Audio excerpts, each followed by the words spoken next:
If you're someone in the United States looking for a Forex broker, it's been hard to find recently. There's been a lot of changes in the industry, so I wanted to take a moment to tell you guys about Oanda. Oanda is a US regulated brokerage that allows US traders to trade currency pairs like the euro dollar, the pound dollar, the dollar yen, Kiwi yen, all sorts of different currency pairs. So if you're interested in checking out Oanda, we're going to be dropping a link in the chat right now as we speak. They, again, are a huge brokerage in the United States that allows you to trade without the worry of whether or not your account is going to get shut down tomorrow from an offshore, unregulated, sketchy brokerage. They have been around for a long time, and I've used them myself for a number of years. So if you're looking to trade FX and you're in the US, this is the brokerage to check out in my personal opinion. So take a look at it. We'll drop the link in the chat, like I mentioned, should also be in the description of this live stream. Do your due diligence and see if it's right for you. Now back to the show.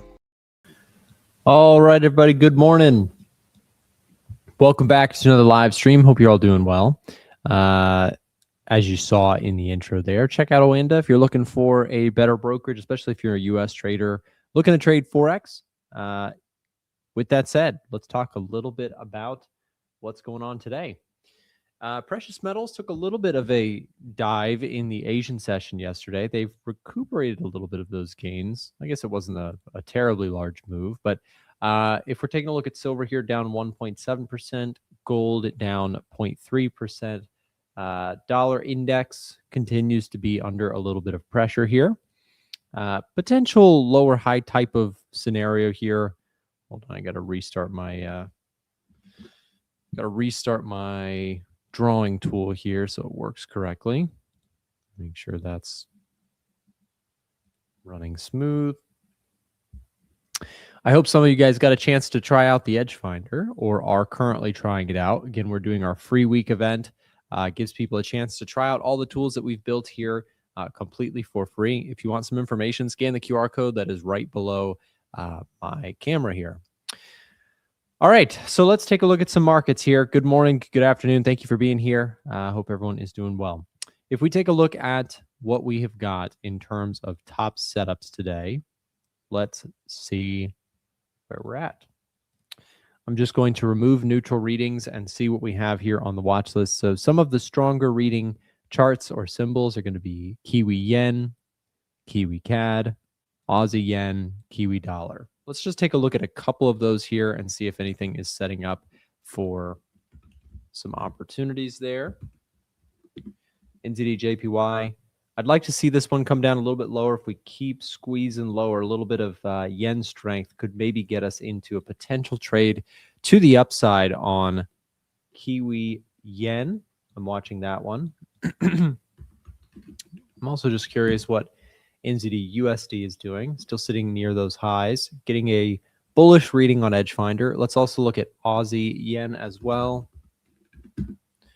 A little too far away for my liking in terms of an interest to set up a trade there. Aussie Swiss, CAD yen, Aussie Swiss. This one I do like to the upside as well, but would need to pull back into this area here. So getting closer. CAD yen. Just don't have a clear spot. It would probably be down a little bit lower in terms of where I'd be interested in this one. So let's see what else we've got. Swiss yen. Let's take a look at Swiss yen. Swiss yen, runaway train on this one. This thing has been probably one of the cleaner trends that are that's taking place in markets right now, but a little too far for my liking in terms of taking any entries. U.S. oil is also getting a bullish rating. Let's take a look at oil. Yesterday, I almost went long oil, but it didn't quite come down to where I was looking at it, which is a little frustrating. You can see came down, but not quite to my zone of support that I had drawn in. So far, moving higher. We'll see if this thing can actually take out those highs and continue moving higher. A move above 66, I would call very bullish for oil. If you can get a solid close above this level looking left, I think that's a potential trade as well, like a break and retest of this area. Or if we do double back and retest this area, I do like both to the upside. Although this is a little bit dependent on what comes out this week. Let me explain what I mean by that, because here's the deal. You have two major events this week. You have NFP tomorrow, and you have CPI on Friday. Today, you also have retail sales, which could move markets as well. So you have a wide range of data.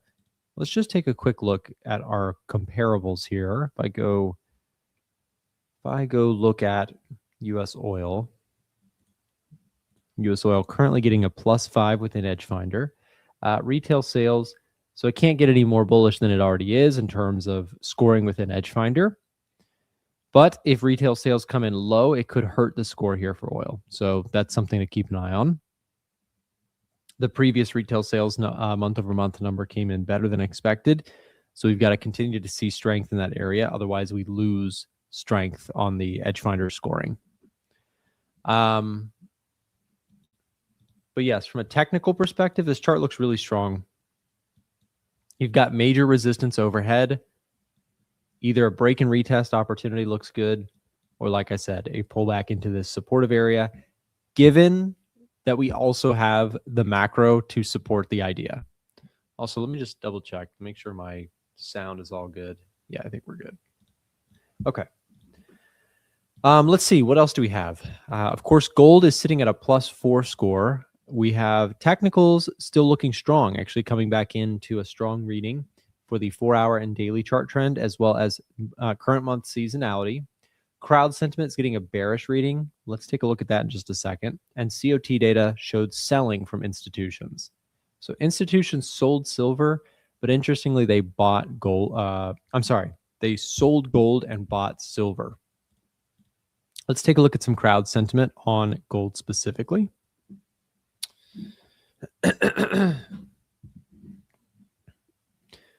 By the way, hello and good morning, good afternoon to everybody in the chat saying hello. Thank you for being here. I'm just flying through a bunch of stuff this morning, trying to get caught up. We got a lot of stuff coming down the pipeline the next few days due to all the economic data dropping and retail sales dropping in 8 minutes. So we are busy. Okay, so put to call ratio. If you don't know what the put call ratio is, basically it looks at options flow. When a lot of puts are being bought, this chart will typically shoot higher. That signals fear, pessimism, bearishness in the market. When this thing gets really low, you get a high call volume read. What does that mean? Well, that means there's a lot of calls being traded on the underlying, right? So if you're talking about the SP500, right, what we can see here is that when this gets really high, that's more of a fear outlook in the crowd sentiment. And when it gets really low, it's more of an optimistic outlook. And so right now we have kind of a middle ground. We're not really on the extreme levels, at least for S&P, but let's take a look at gold and see what's happening here. And what's actually happening here is you have high call volume. So crowd sentiment on gold is very positive right now. People are back betting that gold is going to move higher. Let's take a look at gold, and you can kind of see the crowd sentiment rushing back in here to get long gold. But to be fair to the bulls, I mean, you've got a really interesting thing happening right now, which is we did have some kind of a higher low trying to form here. This candlestick around the 4,800, right? You snapped back and started moving higher once more. So the question now becomes for the gold traders out there, you have a pretty big spot here at the 4-hour resistance zone around 5,050, right? So 5,050, at least for now, is a spot where buyers and sellers are congregating, if you will. The question is, who wins, right? Do we get that big pop through that area? In which case, we very well may see a grindy move back on up towards those all-time highs. It could very well happen, especially this week. If you get a weak jobs report in cooling inflation, that dynamic could be very dollar bearish, hence giving a stronger read to gold, right? So if we go back to Edgefinder, we have to be aware of this. You do have high call volume, so I probably wouldn't be a buyer right here, right? So crowd sentiment's a little bit chasey on gold right now, so I'm going to probably just watch it from the sidelines. But for me to get long on gold, there is a possibility that that happens this week. I'll show you how. If we go back to Edgefinder's asset scorecard and click on gold, right, We're looking at gold. We have a +2 reading. That's not a very strong read one way or the other. But you'll notice that the fundamentals score is 0. What does that mean? That means that it's pretty tied up, right? It's pretty evenly spread out. Economic growth in the US has been really strong recently. And when we talk about the jobs market, it's been really weak recently. So you kind of have this split decision, right? But this week, what did I mention? I mentioned we had CPI and we have non-farm payroll. What if, for example, you get CPI that comes in really low, which would be perceived as bullish, right? So if there was a bullish signal here, and let's say unemployment rate ticks up and jobs data is worse than expected, if you have weak jobs and inflation starts to show signs of cooling to the point that the Fed could cut interest rates, that could sway the fundamental score to be more bullish for gold. And for the newer traders out here interested in fundamentals, remember that weak economic data and cooling inflation are perceived as bullish for gold because people get worried about the system. They get worried about fiat currency. They think they're going to, central banks are going to print money like crazy to try and save the day. And gold and silver love a lot of money printing because it makes the value of assets, including commodities like gold and silver, typically move higher. So we're going to watch that this week because that could flip us into a bull setup for gold and silver again, right? So I recently covered my short position on silver. I took a nice little profit on that one. Silver's still sitting at a -3. You can see this one's losing a little bit more score because we do have actually the opposite crowd sentiment, right? So crowd sentiment is really bullish, which is currently giving us a bearish sentiment or a bearish read on that side of things. But we're crossed out because institutions bought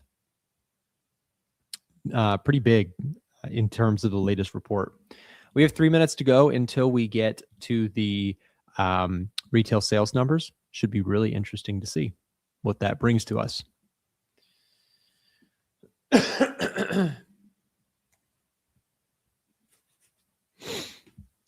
Nick, is it possible to be long-term bullish on gold and long-term bullish on the US dollar? Yes, it is. Yeah, it totally can be possible. The dollar and gold do not move perfectly inversely to one another. They can both move up and move down. In fact, many times in history, they both have moved higher over time. Granted, usually a strong dollar is going to put pressure on gold. It doesn't necessarily mean that gold cannot trend up if there's a strong dollar. It just means it may be harder. The environments where gold goes skyrocketing, typically the dollar is falling apart.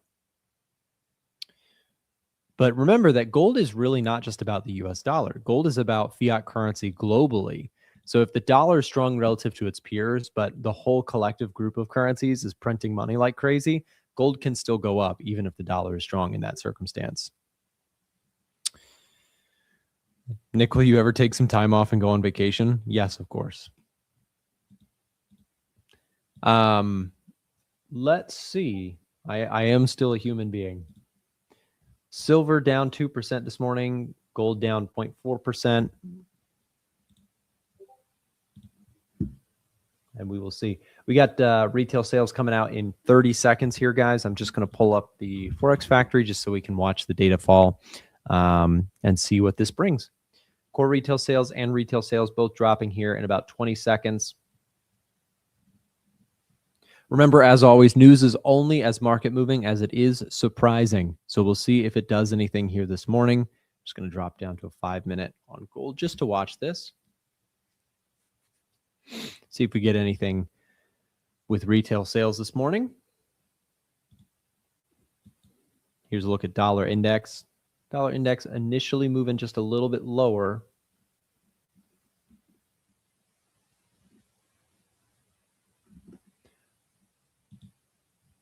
So here's a 15-minute chart. Nothing crazy, but it is moving lower.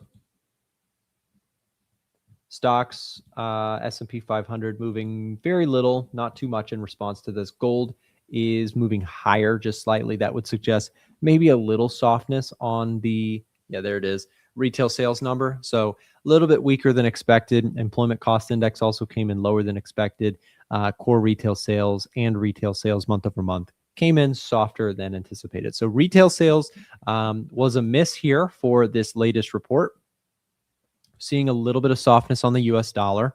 And that is going to also factor into some of our scoring within Edgefinder. That is going to be perceived, by the way, guys, as bullish gold.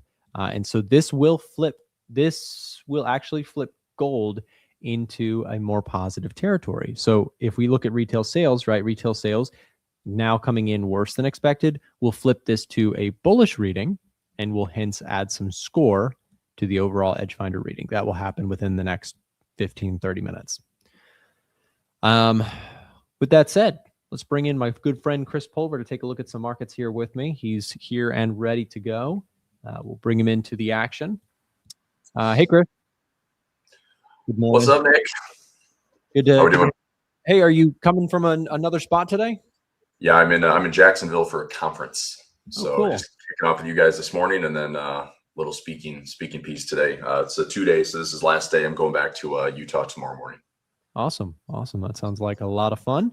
Yeah, it's thanks for jumping on anyways. And in terms of this week, Chris, I was just looking at the roster, the lineup. You've got a lot of stuff coming. You've got some earnings reports coming. You've got the CPI numbers on Friday, the NFP numbers on Wednesday. How are you looking at things as we go into the end of the week? Yeah, we're still really just kind of stuck in the S&P. I mean, we can go S&P weekly, and we're still hanging out with like 10, 11 weeks of indecision. Last week, obviously, was a lot of volatility the way the week finished on that surge Friday. We're, like I said, 10 weeks or so of just no real traction. I think this market needs, Mag 7 earnings are done. I think we have to have like a pretty large tech-based recovery to maybe breach 7,000 and have some momentum to the upside. I'm looking at this in the near term with CPI. I would imagine the CPI news could be enough to kind of get the market over this 7,000 handle again. Question is, of course, if I can see it stay there. So, if you're looking at like your third party Trueflation, inflation's been way lower. But I don't know if CPI is going to reflect, a 1.9% drop in inflation. I feel it's going to reflect maybe a 0.1, 0.2, 0.3% or 0.3% type move. So, I mean, the market get excited about it, but my question to you, Nick, is, are we seeing, deflation or disinflation? Is this actually worse because are we getting such a drop in inflation because of what? This isn't just AI, like Trueflation's measuring like thousands and thousands of metrics. So it's interesting to see like such a substantial drop off in the markets up here at all-time highs. I'm not loving the disconnect between the VIX and the stock market. Last week it was really out of whack. I mean, this day on Friday when the market surged, we're like 1.6%, 1.65% on intraday trading. And that behaves like the VIX was at 27. And we actually peaked last week at 23. So there's some really like key volatility suppression that is making kind of the intraday noise, the 0DD stuff. Like it's really just a whipsaw right now until we get some clear direction, either above 7,000 or obviously we can hit highs at 7,000, come right back down to 6,750 again and just chop everyone up here until the market really decides what it wants to do. Yeah, it has been, as you've pointed out, a really choppy market on the weekly time frame. When we look at the S&P 500, this thing has really not gone too far in either direction. Last week, we saw a little bit of volatility come in, but you can see it was pretty quickly snapped back up. I was actually hoping, I know we talked about it, I was hoping for a little bit more of a dip, and we may still get it. I was hoping for, more downside here so I could start building some positions on some stuff. But yeah, I feel like we've been stuck in this limbo period for quite some time. And you can kind of see it at the highest level when we look at mags. You can see the mag 7 here, really pretty much unchanged since September of last year. I mean, we've chopped around, we've gone up, we've gone down, but we've really mostly been in a sideways market for a little while. Despite or without mention, of course, to the precious metals, which had their crazy run up, have now pulled back sharply and seem to kind of be, at least gold, picking things back up and moving higher, at least for now. Chris, I know you were able to get some dollar cost averaging started on gold. Are you doing anything else with that, or just sort of hoping for deeper dips? I want the deeper dips because I want that 200-day moving average. So I'm going to still exercise some patience. I did take a stab into SLV. I've been doing a lot of premium selling in SLV. I mean, I did ratio spreads in the 40s, 50s, puts, just to, I mean, and again, it's like, it's not the same. I mean, if I just did SLV at, you know, $50 or $40, you know, I'm making like a couple $1,000s. It's a lot different than if I just bought shares right now and it rides back up to $100 and some dollars. But if I'm still pretty gung ho on gold finding that 200-day moving average, I think silver's not done either. So I've got a chart alarm set, you know, below the lows on silver. If we tap that area, I'd like kind of a, maybe if I'm going to throw, okay, I'll throw a couple $1,000 at it, 60 and then 50. And then from there, it's like, all right, let's see what really happens. You know, just a typical, part of me wonders if this is going to be a similar cycle that we see all year, which is just these ridiculous runs on an individual stock or commodity or whatever it might be instrument wise. And they run to these just parabolic levels and then they crash and then they become really boring. I mean, like right now, it's like we could be chopping and consolidating in gold and silver for weeks at a time, maybe months. Like, I don't know. I think that if you think about what this just did, same thing with Bitcoin or MicroStrategy or IBIT, anybody that's playing leverage, if you had a 2x leverage move on gold and silver, I mean, you almost blow up your account. Silver, you damn near did. It was 47% peak to trough. So if you're double leveraged, you're toast, let alone, you know, more than that. So I was saying this yesterday in my presentation segment. I was like, you know, who remembers last year that the market was considering bringing 5x ETFs to the market? Just crazy. They said no to it. They said no to it. But that would, I mean, 20%, you're blown up. So, I mean, that happened in gold, that happened in silver, happened in Bitcoin. It's like that type of leverage and that type of deleveraging by force, by basically margin calls, it's never a good thing. But anyway. Yeah, no, I agree with you. And that I'm glad that they didn't get that going. Also, just a quick look. I was just looking across all the different charts this morning. Interesting to see a little bit of yen strength actually coming into the picture again. You do see dollar yen down to 154.80 here this morning. Euro yen down, pound yen down, CAD yen, and of course for the currency beginners, you know, this chart moving lower means yen is strengthening, right? So this would be like Aussie dollar getting sold, Japanese yen getting bought, and we're seeing some interesting stuff happen in Japan. There has been, I did a poor job reporting on it yesterday, but the whole situation with the new Japanese prime minister, she is sort of a QE bull to an extent, looking to essentially get Japan growing again. Stimulus packages. It's sort of kind of like the run it hot strategy going on in the United States. But watching the Japanese markets have been a really fascinating one to watch. You do see the Nikkei exploding higher off of this idea that, okay, this is going to be very pro-business. You know, this is, and actually I was looking at this chart yesterday versus the S&P 500. If we just compare this to SPX, you can see right around, you know, where all this started to take place, where there was, you know, this new prime minister was taking place. You can see the explosive outperformance starting to take place in the Japanese Nikkei. So blue line is, of course, S&P 500, and which was moving in lockstep with the Nikkei until recently, where you've had this explosive move higher. Notably, of course, that's also come at the cost of Japanese bonds, for the most part, being pretty aggressively sold in recent times, as people are thinking, well, who's going to front the bill for all this QE and spending that is proposed by the new Japanese leadership? So if they're going to run it hot, quote unquote, and start to try and get Japan to grow, how do you do that? Well, you spend a ton of money first in hopes that it creates growth. And so the Japanese bond market has seen something really interesting take place, which is, of course, the bond market doesn't like it, right? The bonds get sold heavily because people are saying, okay, well, if you're going to print a bunch of money, who's going to pay for that? Well, essentially, you know, we think that if people who are lending money via the bond market are going to request or demand actually higher yield, higher premium in order to lend money to what they believe could be a inflationary type of move. So it's a really interesting dynamic. I don't know what you think about it, Chris, but to me, it's a fascinating market to watch right now. It's just what's happening in Japan. Yeah, and I'm still hesitant. I mean, having one day of Japanese strength doesn't make me want to jump into the whole basket.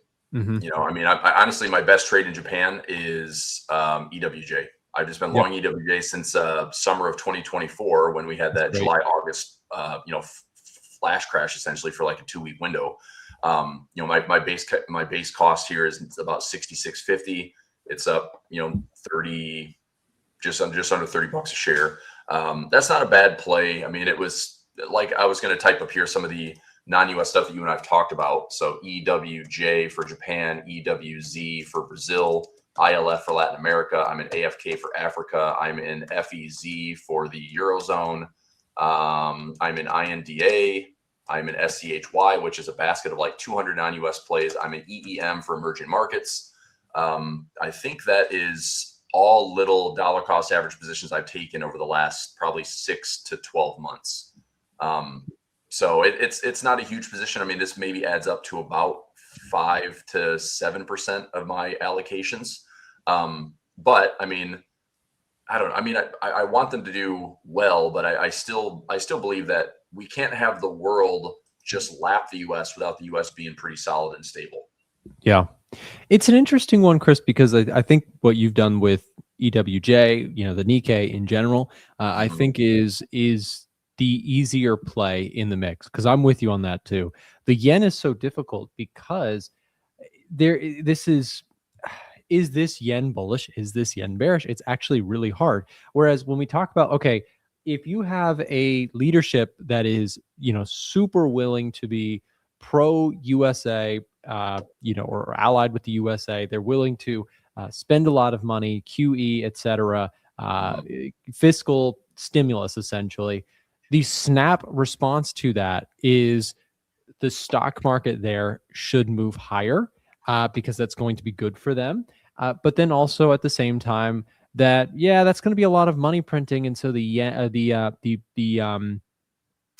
bond market there should reflect that. So those two kind of make sense. But then you get into the Japanese yen, the currency, and it's like, this is hard. That is confusing, because on the yen, you're thinking, okay, is this good or bad for the yen? Well, you're thinking, okay, well, they're going to print a bunch of yen to pay for this. That's bad for yen. However, if this starts a growth cycle that actually works for Japan, then that's going to be strong for the Japanese yen, because then they can start, if they start to see meaningful, healthy inflation and they see growth in their economy, if this works, then they may actually have to raise interest rates and feel comfortable doing so. And so that could be strong yen. So it gets really tricky. I totally agree with you in terms of the easier trade. The currency is really challenging because you also have the administration there being like very hesitant, very, very push back on interest rates being brought higher because that goes against the fiscal plan, right? You want to keep things cheap and accessible and borrowing costs low, et cetera. So I would agree with you. I think the easier play is to keep an eye on the Nikkei. I think things look strong there. I did make a decent profit on my Nikkei trade. I'm looking to get back in if we can get some pullbacks on it. Yeah, I agree. I think, as always, I'm perplexed on Japanese yen pairs. I think that your best trade, if you like to trade the currencies, would be trade what you see, have a stop loss plan. My days of position trading and scaling in and calling the top or bottom of the yen are over. Just because I've done it, I've battled, I've survived, I've lost. It's never easy. And when we saw like the dollar yen this year, the dollar yen was really aggressive to one direction, but the entire yen basket wasn't. So when you take a look at the dollar yen here, and I think like you said, the US and Japan kind of working together. I mean, there's probably two major liquidity providers in the world would be Japanese yen debt, US debt, worldwide. So they both kind of get those safe haven nods, those safe haven bids. The dollar yen, had its own kind of isolated breakout compared to others. So if we see something like this more consistently on a regular basis, I mean, I've said this, is like, if we see a huge move in Japanese yen strength, it's probably not a good look for anything. Like, it's going to be a major risk off event. The question comes up, if the market starts to really roll over, you and I know that there's not really any place to hide. If commodities are up and everything's booming, it's like, but if they roll over, I mean, look, gold and silver just kind of burst those tops. If oil possibly falls back to, sub 60 or gets back into the 55s, maybe even breaks to fresh lows, I will buy oil anything like 50 or lower. I just don't know how we get there. And if we get to 50 or lower, I think we hold it to 100 or higher. Yeah. It's like, how does that happen in this narrative with everything going on with Iran? Are we going to strike a peace deal or something like that? I still think the world is pretty elevated when it comes to geopolitical risk.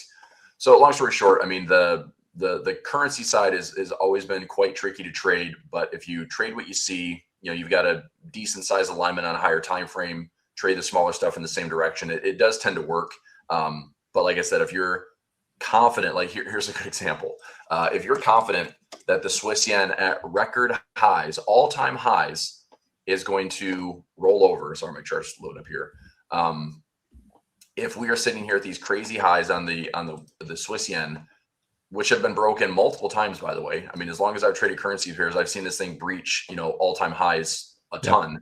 And look, if this trend line ever breaks, is it a pattern that I would trade? Sure. Is it a pattern that I would trust? Maybe 51% of the time I trust it. Yeah, right. Like if it looks like a good pattern, I'll probably trade it, but it's going to have to be a defined risk trade. And if I'm right, I mean, the beautiful thing is, let's say this does break a trend line. Well, we break, and do we just roll over from here and then come back to past resistance becomes support? And there's 20 or 2,000 pips right there. That would be pretty fantastic.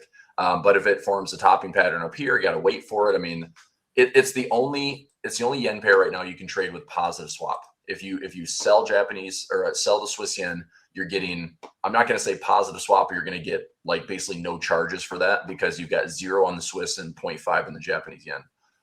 Right. But how that plays out in your broker account might vary from broker to broker. Yep, exactly. It makes sense. And I think when we take a look, I was looking at some stuff here on my side, just at different currencies on a longer term basis, because currencies, there's some excellent things about trading currencies, and there's some real difficult things about trading currencies. One of the things that I like, just what you were tailing off on at the end there, is the interest rate differentials and the overall idea of positive carry, positive swap, etc. And as you pointed out, when we look at Japan, for example, Japan has a negative real yield. What that means is that we take the interest rate offered by Japan, 0.75%, subtract the year-over-year CPI report, roughly gives us a minus 1.35% real yield. That means if you're holding yen, you're just losing value by default. And that is intentional by them. They want you to get rid of yen and spend it and get back into the economy. And that's kind of the philosophy there. Meanwhile, if you look at the US dollar, I thought this was kind of interesting. I still think that on a longer term basis, I do still think that the US dollar may have some room to rebound and to move higher. When we just take a really simple look, without overthinking things too hard, at the big four, right? Let's look at our big four economic metrics. We have, on an absolute basis, GDP growth, US pretty much dominates. Of course, there's some data center build outs kind of mixed into that number that some would argue is a very speculative GDP growth boost. But hey, it's there. Unemployment rate in the US, 4.4%. Relative to peers, it's not too shabby. Interest rates at 3.75%, still elevated and offering high yield and high real yield, right? When we take a look at inflation, and to your point, Chris, I mean, if that true inflation number is leading the CPI, if CPI starts coming in real low, could that potentially, on a longer term basis, right, boost the real yield even further, right? Saying interest rate higher, CPI lower. So that's where I'm kind of on a longer term basis. I still think that you could have a rebound in the US dollar. If we take a look at DXY on a weekly time frame, you've gone nowhere for a long time. But I know we've talked about the fabled monthly chart for a very long time as well. You have this secular long-term upward trend in the dollar. We'll see if it continues, if it starts to bottom out and maybe rotate into another up cycle. could be really interesting. Again, the US has problems, but the point is when you're trying to trade currencies, one of the difficulties is you can't trade a currency in a vacuum. It is always relative to its other peers, right? How strong or weak is the currency? Well, the only way to answer that is to compare it to the other currencies, right? Yeah, the cleanest dirty shirt in the laundry, as they say. Yes. Yep. Yeah, man. I mean, I don't know. I think it's 2026 will be a great trader's year. You know, I'm playing in a bit of the energy space, quite a bit actually. I'm playing a lot of diversification. I'm really just going to grind. I'm going to grind the index. I'm focused a lot of my trades on, either super high probability, willingness to own something that's of quality, or, high reward, lower risk on trades that I don't necessarily have to have a, amazing win rate. If I'm going to win, 60% of my trades, but I give myself an opportunity for like a 2-to-1 or 3-to-1 or 4-to-1, we can do that quite a bit through options. So that's what I'll be looking to do as far as just, I kind of want to survive and not make any crazy mistakes. I mean, I know we kind of joked about this, but I mean, the market was only down 3% and it felt like things were blowing up left and right, which again, like that's the disconnect between what the VIX is telling us, the complacency in the VIX, the S&P markets, the leverage in the markets. Like, I mean, in a way, it's kind of amazing that the indexes can still hold this resiliency. But I do think if we break some key levels, I mean, we see the same chart. We've had, pretty major corrections, and here we are at these highs again. Now, do I think we could break 7,000 and have some momentum to the upside to get to like 71, 72? Yes. So I'm not calling the top at 7,000. But with 10 weeks of indecision, the next leg is going to have some fight. Like if we really make a convincing break above 7,000, we probably have a 200-point move to the upside. Sure. That's just based on, okay, so we have about a 200-point range right here. And if we break out, just measure that range, and all of a sudden we're probably measuring a 7,200 breakout. So I could see that momentum getting us there. It's just what is the catalyst to drive us above 70, 72? And I really didn't think it would be breaking to the upside based on how we started with earnings and everything was slipping lower. I'm like, this isn't a good sign to have like decent earnings on Mag 7 and the stock market's down. But it's, in a one-day recovery, we're kind of right back where we started. So to be determined, Nick. Yeah. And to your point there with the S&P 500, I think it does feel to me a little bit like a calm before the storm, one way or the other. I mean, I kind of lean to thinking that, valuations are high. As you just described it, the response to what was pretty good earnings reports overall across the board, not really getting the market excited. It doesn't tell me that, I don't know when some sort of catalyst is going to come that's going to send markets into a correction phase. I never know, right? We never really do. But the high valuation and high expectations of the market just make me sort of uncomfortable with the idea of like, I'm just going to go, heavy long. And to your point, it might work out that this week you get, jobs report numbers and CPI numbers that the market really likes, and we head up and we break that 7,000 and we continue to make that move higher. I mean, I think in a quiet market, they in that type of environment, it's hard to fight. And we very quickly, once more, seen volatility kind of get sucked out of the picture, right? We shot up to 23 and then completely fell apart right there. And that's typically a good sign for equities markets. When you see, the VIX get crushed really quickly, that can cause kind of this continued melt up in stock indices. So I wouldn't be surprised, to say the least. I still don't think that would be enough for me to jump in and go getting long here on the S&P 500, unless this week we just had excellent,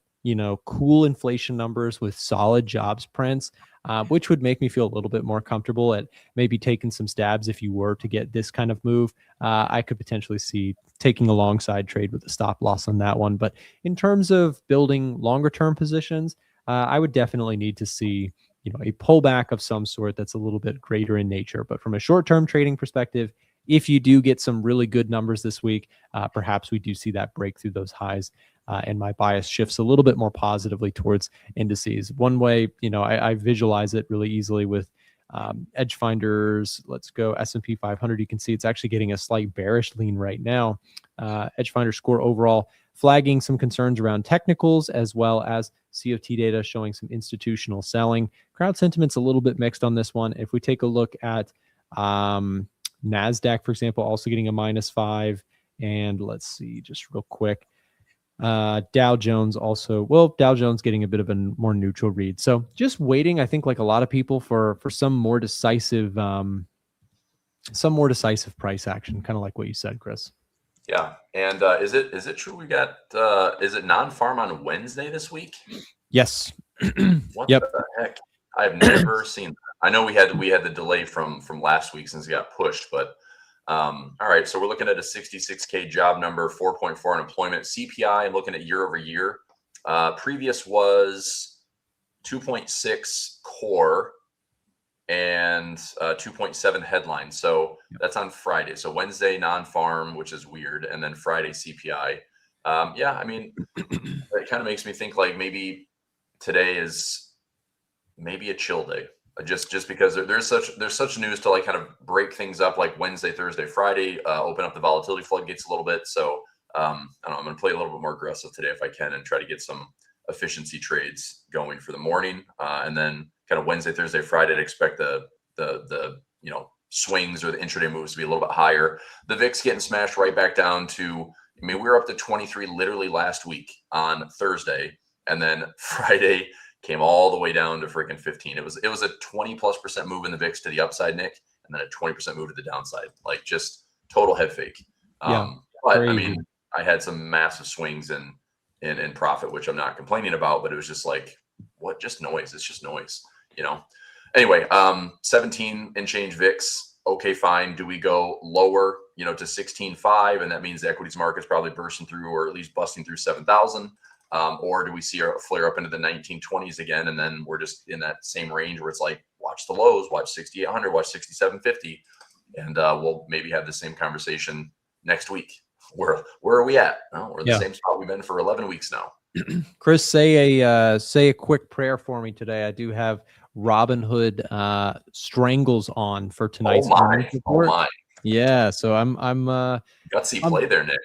Yeah, you know what? I this stock has so much IV. I didn't put on a huge trade on this one, but I did like the setup, and I actually, so I didn't intentionally or start this as a strangle. I started it out as I sold the $75 strike price puts. Those went in the money, and then this thing bounced, and on the bounce, I decided to turn it into a strangle. So I sold the 100 March 20 calls, and I also sold the 75 March 20 puts. Now we have earnings, and so the implied move, I haven't looked at it, but I'm going to say it's not out of $14.42 is your expected move. Okay, so one side of this could get tested, in which case, if that happens, then my plan is to tasty trade 101. I'm going to roll the untested side and do all that stuff. So just playing a little bit of vol here on Hood. So who knows? We'll see how it goes. I may even do something before the earnings report, as that put, I think, is now going to be, I'm probably got some profit on that one from where I sold it. So we'll see, but should be an interesting one. And if that makes a big move, I would prefer it to move lower, because I would potentially take assignment on these shares. I do like the company. But of course, I might actually join you. So I'm just doing a little, oh, never mind. You went out to March. I was looking at this. So the average earnings move is about 10.3%. We've had a little bit higher, but the average is about 10.3%. But I'm just looking at the broker platform. The market maker is showing about 14.42 out to March. I was looking at something a little bit more near term. So let me check something really quickly here. We have earnings today after market. Yes. Yep. Okay. So if I looked at the 13th, we got an 8.59 move, which is probably going to be pretty spot on. So 8.59 out of the 86.57 price, about 9.9%, average is 10.3. So average earnings move, in actual earnings data is slightly higher compared to what the market makers show. Just means there's a bit more like upside downside. So going out to March, you eliminated a lot of the noise, which is a good thing. If you said you already answered my question. If you're willing to own it, you can repair it. I'm not worried about the trade causing you trouble. And it's a violent mover, so I am ready for action on it. Yeah. Unfortunately, what I don't love about Robinhood right now is like, how can you have Schwab sitting near all-time highs or at all-time highs? How can you have Interactive Brokers sitting at all-time highs? And then you have CME, which is a clearinghouse, near all-time highs, at all-time highs. You have CBOE. Right. These are all like trader-related beneficiaries, and like Chris, it's got to be the crypto exposure. It's got to be. It's either crypto or like Webull and Robinhood are just like getting smoked in the markets, and it's like I don't know why necessarily, but it probably due to crypto, maybe due to just the leverage that they have. I mean, that's kind of typically the trader, which is like we can YOLO, we can diamond hand, we can leverage in, and it's nothing against that trader because they've crushed it. If you that trader that pops in through 2020 and goes balls to the wall for leverage, it's like you have a lot of money to be made, but then you're reset in 2022, and then you're possibly reset in 2025, and maybe this year with the behind the scenes kind of deleveraging that's been happening, you maybe get reset again early in 2026. Sure. But give them a nod for persistence and grit. Hopefully they're still solvent enough to trade. But yeah, Robinhood has kind of been treated like its own meme stock, and now we're just seeing a little bit of a pullback. But what I like from Robinhood, sure, I'd own it at 50, 40. I'd work my cost basis down. I was actually looking last night at coin. I mean, crypto's in not an awesome spot, and I think there's a nice surge off of 60K, but we got to start looking at some bottoming patterns on Bitcoin. But I'm going to see how much premium I could get for a $50, $40 put on Coinbase, even if it went out 1 year, even if it went out 1 year, 2 years, I don't really care. But if I could get some premium for this and it's not terrible, I might, because again, this is a lot of the trading I'm doing. If we go up from here, easy peasy, give me some premium. If we go down and I own it at 50 or 45 or 40, I'll own it cheap enough, and hopefully valuations and we can get a bounce from, let's say, mid 30s into mid 60s or 70s, and maybe that's a pretty decent flip. I like that play. I'm looking. Let me see some of the earnings stuff. We have to go here in just a minute, or I do at least. Let me go. I highlighted a couple of trades I've got some earnings on. So Gilead Sciences has earnings today after the close. I've got a trade running on them. Kraft Heinz I'm going to look at today. T-Mobile, Crocs, Coinbase, and Pinterest all look pretty decent for an earnings setup for me. Yeah, it's going to be interesting to see what happens. Of course, I'll probably send you a message about it. We'll see how it goes.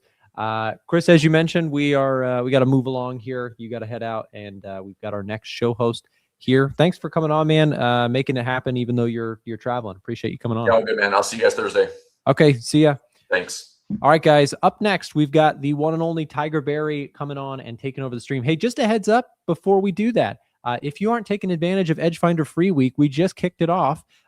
If you are not already, the Edge Finder is completely, everyone can access it publicly. It's free to use for a very limited time through the end of this week. If you've never tried the Edge Finder before, now's your chance. It takes like 10 seconds to get set up with it. Scan the QR code that is below my camera right now, and you can get access to the Edge Finder. Try it out for yourself, see if it's a good fit, and hey, leave us some feedback and maybe purchase a copy in the future if you like what you see. That is the purpose of the opportunity. It's a free way to give it a shot, see if you like the tool. And with that said, up next, Tiger Berry. Stay tuned.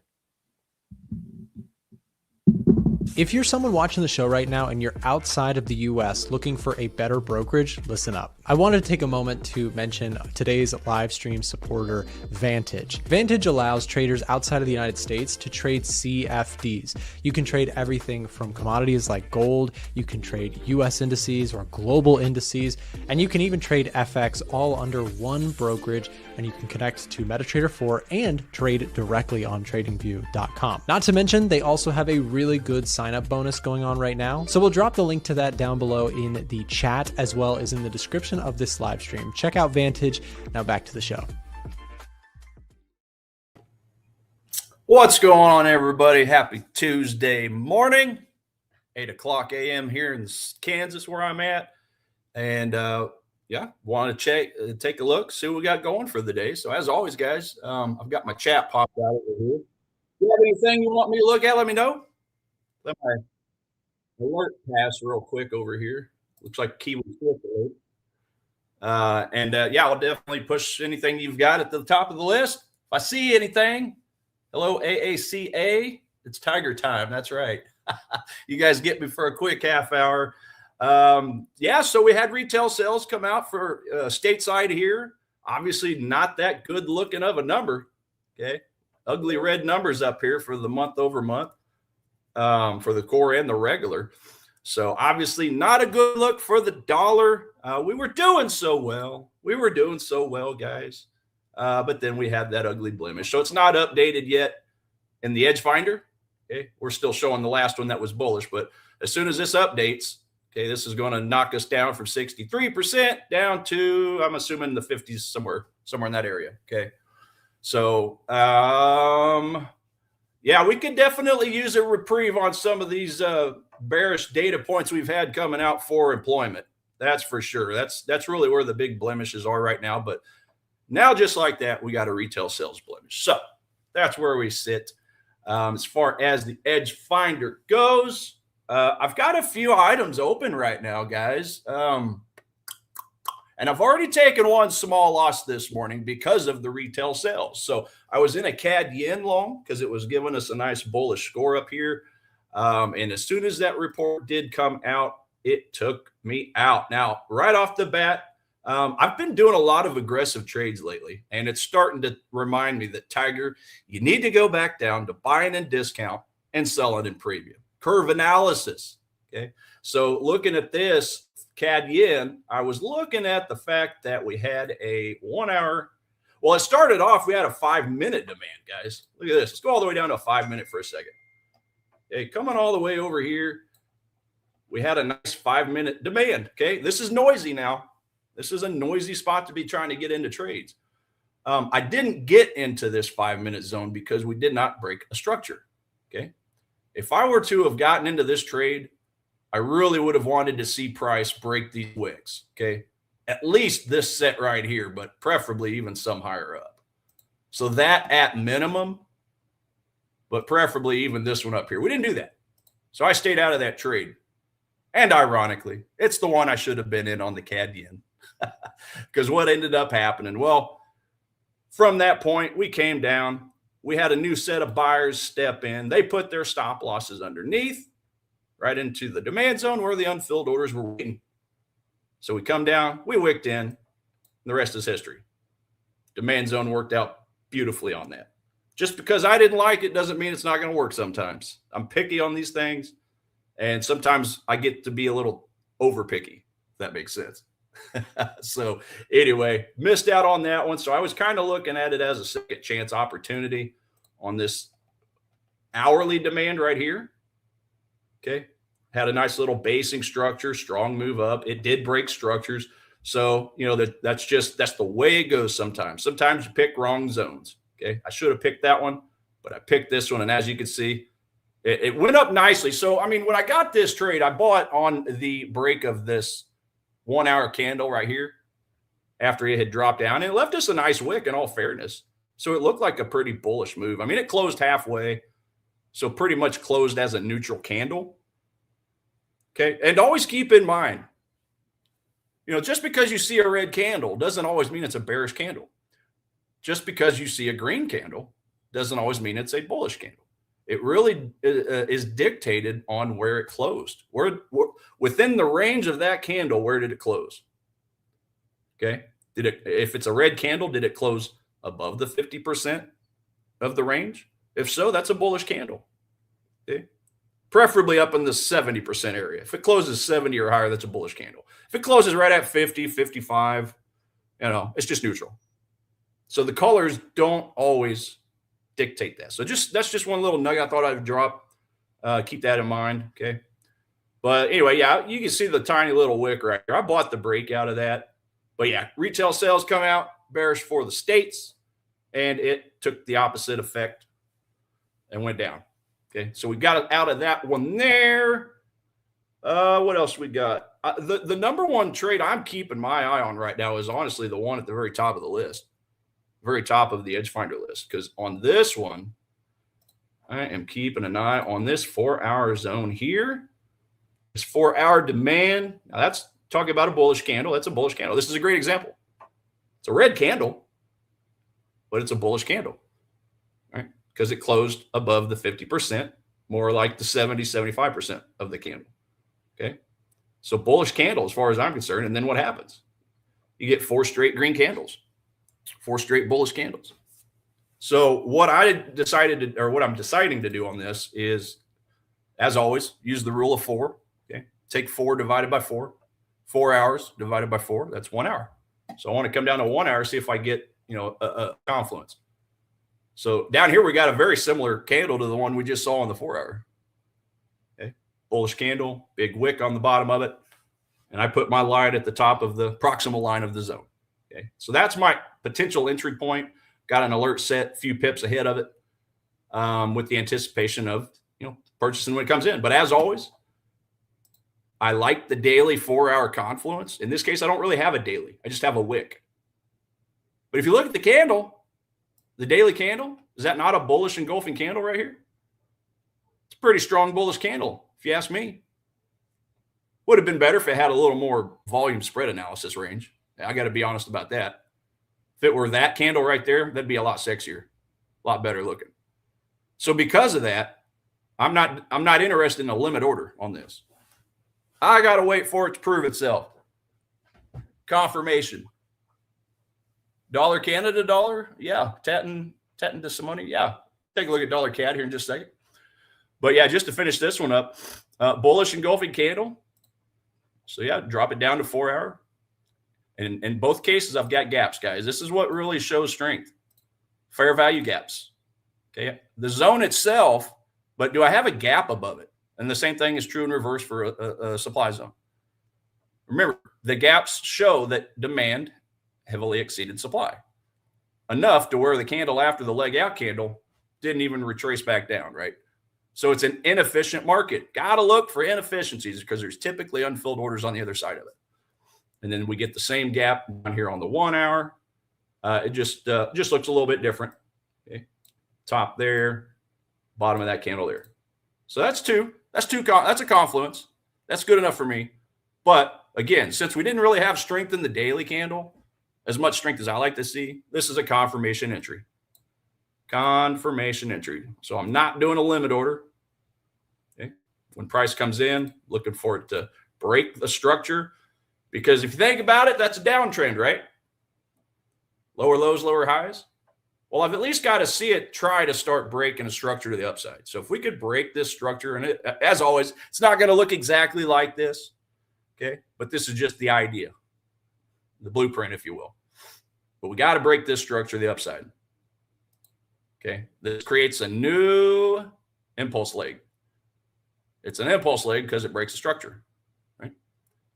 So once I see that, hopefully I get a nice looking smaller time frame demand zone created somewhere in here. Okay, a newly formed demand zone for a retracement because I love discounts. I'm a cheap ass, guys. I got to have a discount. Okay, so return to a new demand zone, and this is actually the entry to the upside. Right there. And as always, the goal is look for it to create a new demand zone right there. And if you really like fibs, if you don't see a demand zone, you can always use a fib. Just take your impulse leg. Okay, do that. You can look for your 61.8. You can look for your kill zone in the 71.88 level as another. But look at that. I drew that up beautifully. 71. I drew that kill zone up perfectly. That was an accident. But anyway, that is the number one item I am watching for. Now, I am already in some yen trades, but I'm in with small positions. So what I would likely do is just do like a partial position on this. And as far as profit target, yeah, somebody's asking about profit. Yeah, I'd be looking for the overhead supply. So if I'm looking at this on a 4-hour, I would probably go down to a 2-hour or a 1 hour. Yeah, 2 hour. let's see. Probably, yeah, I think I would stick with the 1 hour. Just look for overhead supplies like this. Okay, there's a 1 hour supply there to be careful about. Now, we had a strong drop here too, right? So we could potentially get a little bit of trouble out of this area here. I don't like to draw too many zones up, but I just like to draw what could potentially get in its way. And as always, the goal is, for me personally, is a 3-to-1 reward risk. So take your measurement tool and measure from the proximal line of the 1 hour zone, okay? Because that's where my entry would actually be. Go down and include your stop loss, your would-be stop loss. So we'll call that 45 pips. What's 45 times 2? That's 90, right? So we're at 100. So we're at 2-to-1 for this supply zone here, 4, 8, 12. And then we'd be at 3-to-1 if we're looking at this supply zone. So I personally would prefer the 3-to-1 because 3-to-1 is always kind of my baseline. Hey, if it's a 3-to-1, that's telling me it's at least going to pay me. It's at least going to be worth my time to get in this trade. Okay, so that's what I'd be looking at, but I have to be aware of this little spot here. Now, I'm not really that worried about this spot because, you know, for me, a strong supplier demand zone is 1 to 3 candles in the basing of it. But if you look right here, that's 1, 2, 3, 4, 5, 6, 7. It's a lot of candles. So I don't know that I'm too worried about that. This one up here, absolutely. Okay, because it spent very little time at that consolidation point before it dropped. So I don't think I'm too worried about this one right here. I'm just going to color it light red, just telling me, I'm not really scared of it.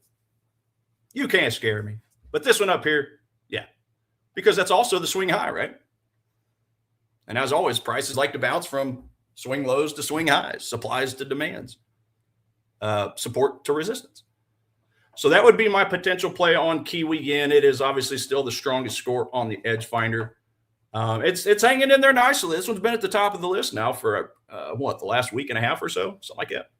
When everything else is kind of reverted closer to the mean, Kiwi yen's just still out there flexing its muscle to the upside. Okay. So that's Kiwi yen. You wanted to see dollar CAD. Yeah, let's take a look. So just real quickly from a fundamental sentiment point of view, dollar CAD is neutral. It is giving us a -3. So a -1 on the technical side, a -1 on the relationship between smart and dumb money, and then a -1 on the economic calendar results, right? So it's not really a very strong enough score to buy or sell this thing. If anything, if you put a gun to my head, you had to buy or sell it, I'd be selling it just because it is a -3, but it's not strong enough. But we'll take a look at it from a technical point of view for you and see what we got. Dollar CAD, the loonie. Start off at a day chart here, lower lows, lower highs. Okay, so I really only want to be shorting this, but the challenge is at the moment we are looking like we're in a little bit of a demand down here. Okay, am I really that worried about this demand though? Because it didn't really break through this supply up here. Let's go down to a 4 hour. Yeah, so we have 4 hour supply up here. So price came to the supply, but didn't shoot through it. So because it didn't shoot through it, is it really that strong to begin with? I mean, it was strong enough to get price to the supply, but it wasn't strong enough to carry through. So again, if I'm looking to sell this thing, I don't know that I'd be too awful worried about this area as far as push the price against me. I still want to keep an eye on it though. So, you know, even if a zone is not looking the strongest, in other words, it doesn't break a structure, or it doesn't break a support resistance, or it doesn't break a supplier demand zone, I don't want to place an order on those zones, but I still want to look at them in terms of a potential take profit, right? So yeah, currently we're getting that push down. Now, you know, it's always interesting because when you look at price action and your entry time frame, you always want to look in the context of the most recent swing highs and swing lows. So, you know, we had this move up, but now we've pushed all the way down here. So basically, long story short, if I'm gonna try to get into this trade, I would probably rather see a break of structure to the downside first with a retracement. Come down here, come back up. Hopefully we get a supply zone, excuse me, created right in this area, because it would also coincide with this support, right? Former support. So as far as a trade, probably be something like that. something I'd be looking at. And then obviously, you know, again, hopefully you get a supply zone created somewhere in this area here to give you a premium to short into. And that's where you'd place the trade. Right? That's where I would place the trade. Right there in that area. So I just need to see this happen first. I need it to prove that it's continuing lower lows, lower highs. Because at this point, you could have looked up here, which I actually had a supply zone drawn up. Looks like on a smaller time frame. Yeah, the 4 hour. So look at that. See, I drew this supply zone up. Talking about dollar CAD. I drew this supply zone up, I think last week when this was, I think dollar CAD gave us a bearish signal for like a day or something. But obviously it didn't last because I didn't get into this trade. But look, just because the fundamentals and the sentiment wasn't painting a picture, it still works out. Yeah, it's the power of supply and demand zones. Unfilled orders, but unfilled orders coming from a consolidation zone that shows you a gap. Okay? Fair value gap, acceleration gap, runaway gap, novice gap, whatever you want to call it. That's what shows that supply heavily exceeded demand and the continuation down for 200 pips. That doesn't hurt things either, right? Dollar yen. Yeah, it's giving us a bullish signal, but remember, we just had the negative retail sales number come out. So I would imagine this is probably going to update itself to go down. But yeah, probably going to neutral, but we take a look at it as well. Dollar yen. Ooh, this is looking nice, ladies and gents. So I got a daily and a 4 hour confluence down here on the demand zones. Okay. We got a basing action. We got a strong gap out showing demand heavily exceeded supply. So that's your daily. We go down to a 4 hour. We get a gap down here as well. We just change it from here to here. Okay. Demand heavily exceeded supply. You broke structure here. You went all the way up. And the cool thing about this is you did not yet touch the supply zones overhead. So I don't have heavy shorting from potential institutional volume. It just kind of turned around on its own. Right. So I like this a lot as far as if I'm just looking at this from a technical aspect. Okay. Obviously, you got the fears of the intervention that are still out there, that are still winking at us every day. Okay. Trying to haunt us in our dreams for long positions on dollar yen. But if you're looking at it on a smaller time frame, okay, day, short-term swing or even some intraday stuff, I really, really like that confluence down here. Dailies at 153.5, and then the 4 hours at 153.25. So, we broke the structure on the smaller time frames, but if we're looking at this on a higher time frame, clearly we didn't break a structure of the top side, right? So same thing. I would just look for a confirmation entry when price comes in. I don't know that I want to be now. I almost want to limit order it because it is my favorite confluence in the whole wide world. But I think the safe side to this is just the same thing. Confirmation entry. We get price come down, break up. We break a structure right there, which creates the new impulse leg, okay? And then return to price for a discount, for a new demand, for a 61.8 fib, for a kill zone on the fib. And then we place our order right there. Okay, that's kind of the way I would be looking to buy dollar yen if I were wanting to get into it. And I may still, but I got to be honest. As far as Japanese yen-based Forex pairs, I'm more interested in the Kiwi yen because it's giving me a much stronger signal. Okay. And we're getting fairly close. I got a bunch of colors up here. I get a little too messy on my charts sometimes, guys. Looks like Christmas. Get rid of all this. But yeah, that's basically where I'm at for Kiwi yen. What else I got? Aussie dollar. Yeah, it's neutral as well. Aussie CAD's up there, but Aussie dollar is not. But let's take a look at a technical. The technicals. Okay. What we got? We got some higher highs on a higher time frame. Okay, we did break this top on this daily candle. So as far as I'm concerned, this is our new impulse leg. Okay, these two green candles. I don't really have. Now, this is the trade I was in last week. I had actually gotten into this trade off of this demand over here. bought right here. Price moved up, and I ended up closing at the bottom of this candle. So I had a winner on it. It was only like 20 pips. I ended up giving away a lot of it, I got to be honest, but it was still a small win nevertheless. So, you know, is this a potential support? Okay. Well, it looks like it's trying to be. So let's look at this impulse leg and see if we can't drill into a demand.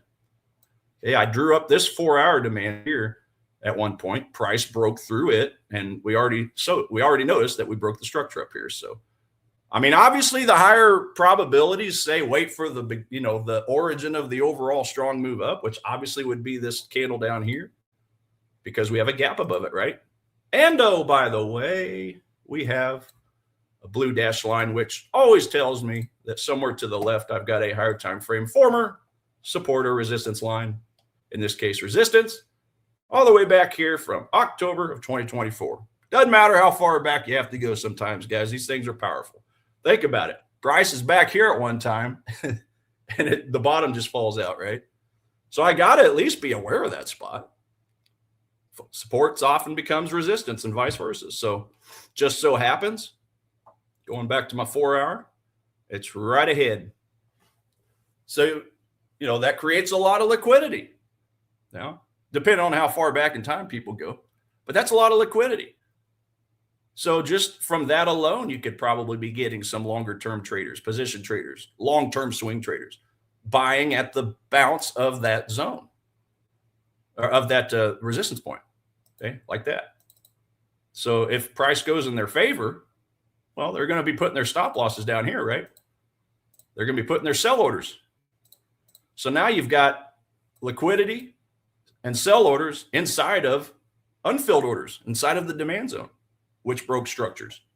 So, you know, what I would like to see on an Aussie dollar point of view, of course, the markets don't care what Tiger wants, but I'm picky. So if I had it my way, I'd be looking for a double bottom like this, and then a new break of structure, but then give me a return back to price. Because that's a liquidity snag right there. Okay. Liquidity snag, demands, or I should say stop loss orders, which are sell orders. And what do banks and institutions need to fill their long orders, their buy orders? They need sell orders. Just like that. Got this double bottom creating liquidity. But either way, you know, just from breaking structure alone and being a forward strong resistance point, that's a pretty decent looking technical level as far as I'm concerned. So, but one more thing I would want to do on this 4-hour zone is obviously go to a 1-hour to find a confluence, to make sure I've got a demand zone with a gap. And there's my gap. So there we go, ladies and gents. You got a 4-hour and a 1-hour gap. If you want to get real picky like me and ridiculous, you can go down to the 15 minutes and the 5 minutes and look for gaps down there as well. I do it a lot, but sometimes two confluences is really all you need. Just show me that the 4-hour supply and demand traders are interested in that price point, and show me that the 1-hour supply and demand zone traders are interested. And not to mention the daily is obviously my favorite. Daily, 4-hour, 1-hour. Give me those 3 price points, and that creates some strong signals as long as it's following the edge finder. Which, by the way, guys, just like Nick alluded to at the end of his part, definitely go to a1trading.com. It'll pop up a message right here. Get your free week. Disclaimer, serious disclaimer, guys. If you get this free service this week, it will ruin you. You will not be able to go and trade the old way. You will not be a technical only trader. Okay. That's the way I was for my first decade of trading. I was a technical only trader. I did look at the calendar for the day's events. Okay. So I would look at retail sales, but then tomorrow I would care about the employment numbers and totally forget about the retail sales numbers we just had today. The Edge Finder will keep you from forgetting all this stuff. Keeping an eye on the calendar, the economic heat maps of all the major currencies that we trade, seeing your recent 7-day sum of all your items that have changed hands in the last 7 days. Okay, that's this orange, the orange font. The white font is anything over 7 days. But it will ruin you in a good way, because you'll find out that trading is all about the trifecta trio of fundamental, sentiment, technical analysis, and in that order of importance. So technicals, as far as I'm concerned, and I think the rest of the guys on the stream would say, it's the least important, because we want to know the when, or we want to know the why. Why do I want to get into a trade? Okay. Is it given a strong bullish report, bullish bias on the retail sales, the interest rates, the ADP, all this combined? Okay, this is our boss right here. My boss is telling me, Tiger, I've got to keep an eye on Kiwi Yen. That's the most bullish asset we have right now. So if I'm looking at a bearish reason to sell this, this is going to really quickly slap me in the face and say, hey, CNBC, Bloomberg, they don't care about your 5 or your 15 or even your 1 hour chart. They care about the relationship of all these reports from one currency to the other. Then you get your strength. You get your eco surprise meter showing you the currencies. Kiwi, number 1, 71% of high impact events have exceeded expectations recently. Yen at the bottom. It's no coincidence. Okay. It's no coincidence it's at the top. So this will save you a lot of time. It'll save you a lot of money in the long run. Guys, get it this week for free and test it out. You might as well make money on it before you even understand what half this stuff means. That's the beauty of it. That's the beauty of the Edge Finder. Whether you get it for, whether you just use it just for the week for free or not, or whether you get your copy, this will help you make money right away. Okay. Nothing's guaranteed, as always, but this will help you get the right item, stay on the right side of the bias. Okay. This is all about the why of trading. Technicals are about the win, the timing. Okay. So that's about all I got for the day. My half hours seem to fly. I think we got Mr. Allen popping up in just a second. So ladies and gents, have a wonderful Tuesday, and I'll see you next time. If you're enjoying the stream right now and would like to join us beyond just live streams, consider joining our free-to-join Telegram channel. Inside of our Telegram channel, we're sharing daily market analysis, bonus clips from the live streams and videos, giveaways to our products, prop firms, and brokerages, and much, much more. So like I said, if you're looking to stay up to date with ideas that we're looking at in markets, even if you can't make it to a live stream, consider joining our Telegram channel down below in the description of this live stream, or being dropped in the live stream chat as we speak. Just click that link, it'll navigate you over to Telegram, click join, and you can come back to the stream. It's totally free to join, and if it's easier for you, you can also just use the QR code that you see on the screen right now. Now back to the live stream.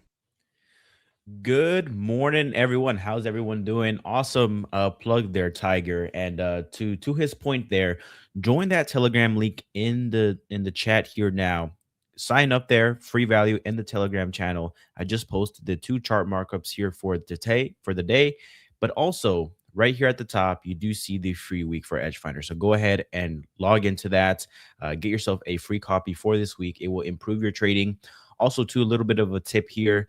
Listen to the live streams as we are, as you're navigating markets. Use it, the Edge Finder, and then watch the streams, watch the YouTube videos, all that good stuff, and you will be in fantastic hands. But let's go ahead and talk about markets here today. We have the dollar index trading lower, which is, for those that are new to the stream or whatnot, I am predominantly a currency trader. This is my bread and butter.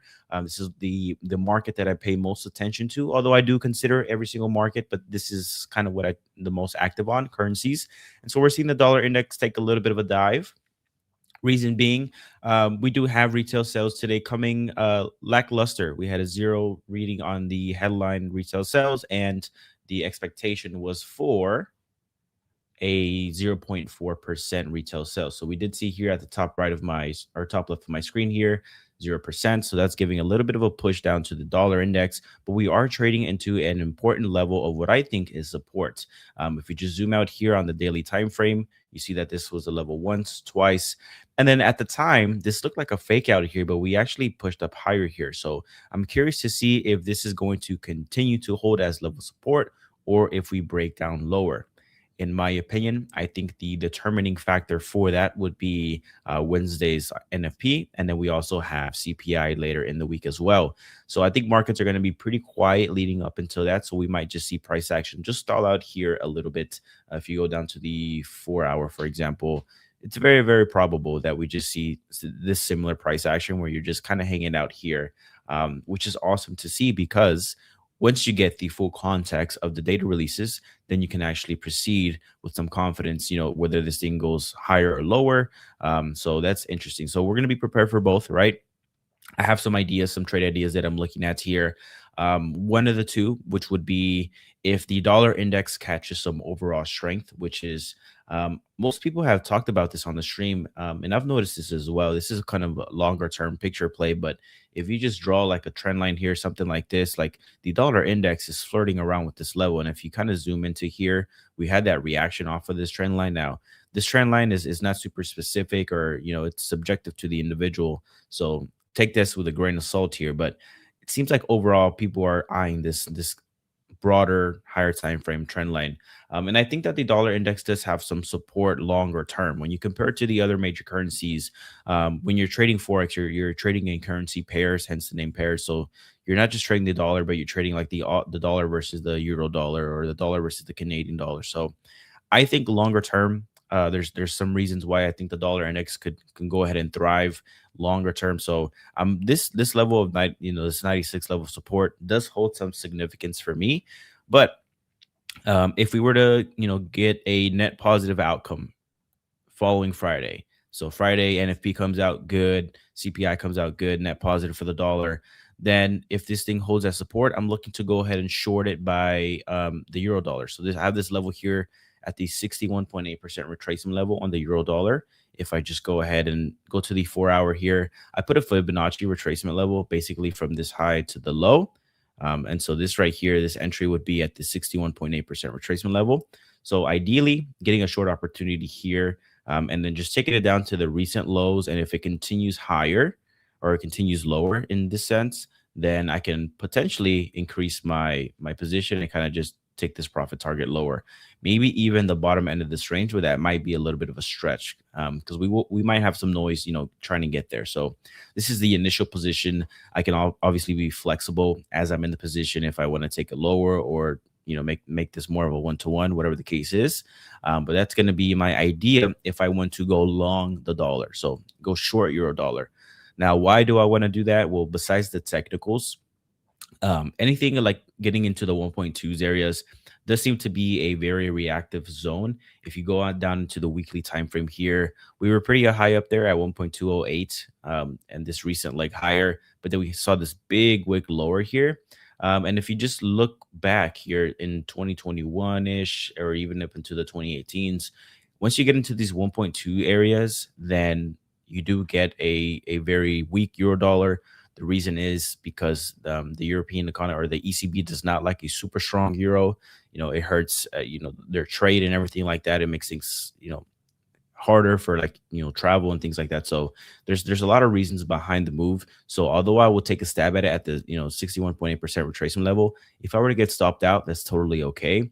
I'd be looking to ultimately try to start shorting anytime in this area, as long as the technical setup provides it, and obviously if we get the edge finder confirming that as well. So that's kind of the play for a strong dollar scenario. If I get a weak dollar scenario, then I would be looking for Aussie dollar long if I get some kind of a pullback opportunity. I don't think we're going to get that, so we might have to cross this off, but this will be in the back of our mind. So what I'll do instead is I'll put a chart alarm here. So I'm going to put an alarm, and then we can put it towards something right here. I'll actually be a little bit more aggressive. Maybe if we get something like this, I'll be looking to go ahead and go long the Aussie dollar. If we get a super weak dollar here, come those data releases, come NFP and CPI, it's a net negative outlook for the dollar, then I'll go ahead and look for an opportunity like the Swiss. We're seeing some extreme pressure here on dollar Swiss here. I'm super glad that I didn't take an aggressive short or aggressive long position, trying to trade up into this level and then repivot in short, because like I said, we might not even get there. And so that's what happened, is we got somewhat close, but then we just failed it completely, and now we're trading lower. So this would be a good opportunity if we continue to see that momentum in the dollar Swiss. This could be good for some intraday opportunities, daily profit, things like that, very, very short term. Just trade this thing lower, lower, lower as it continues, because as we see, history tells us that when dollar Swiss starts trending to the downside, it is very, very much, very fast, and it has a lot of conviction behind it. So something that I'm looking for ultimate level where I would stop shorting dollar Swiss would be this 7,200 level. This is like long term support. So we see here that we got into this level, strong wick higher. And so that's probably where I would reposition or rethink my idea of going short the dollar Swiss. Now, the other currency pair that's on the top of my mind at the moment is going to be dollar CAD. I'm very I don't want to say conflicted. Conflict is not the wrong word, but I'm ready to play this thing either way. So if we get a strong dollar, I would love to play dollar CAD because technically it looks very good here, but under some very strict conditions. If we were to see oil come down lower, then I would like to trade dollar CAD to the upside if we have a strong dollar.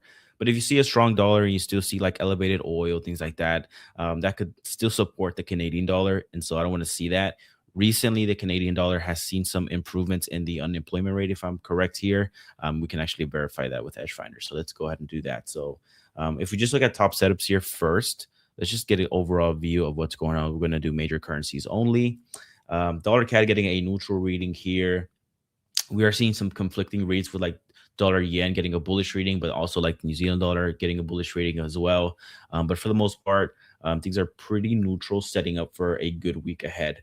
So let's go into the economic heat map for the Canadian dollar and see if I'm right on the unemployment, because I did remember seeing something like that improved a little bit. Yeah, so unemployment rate improved a little bit there.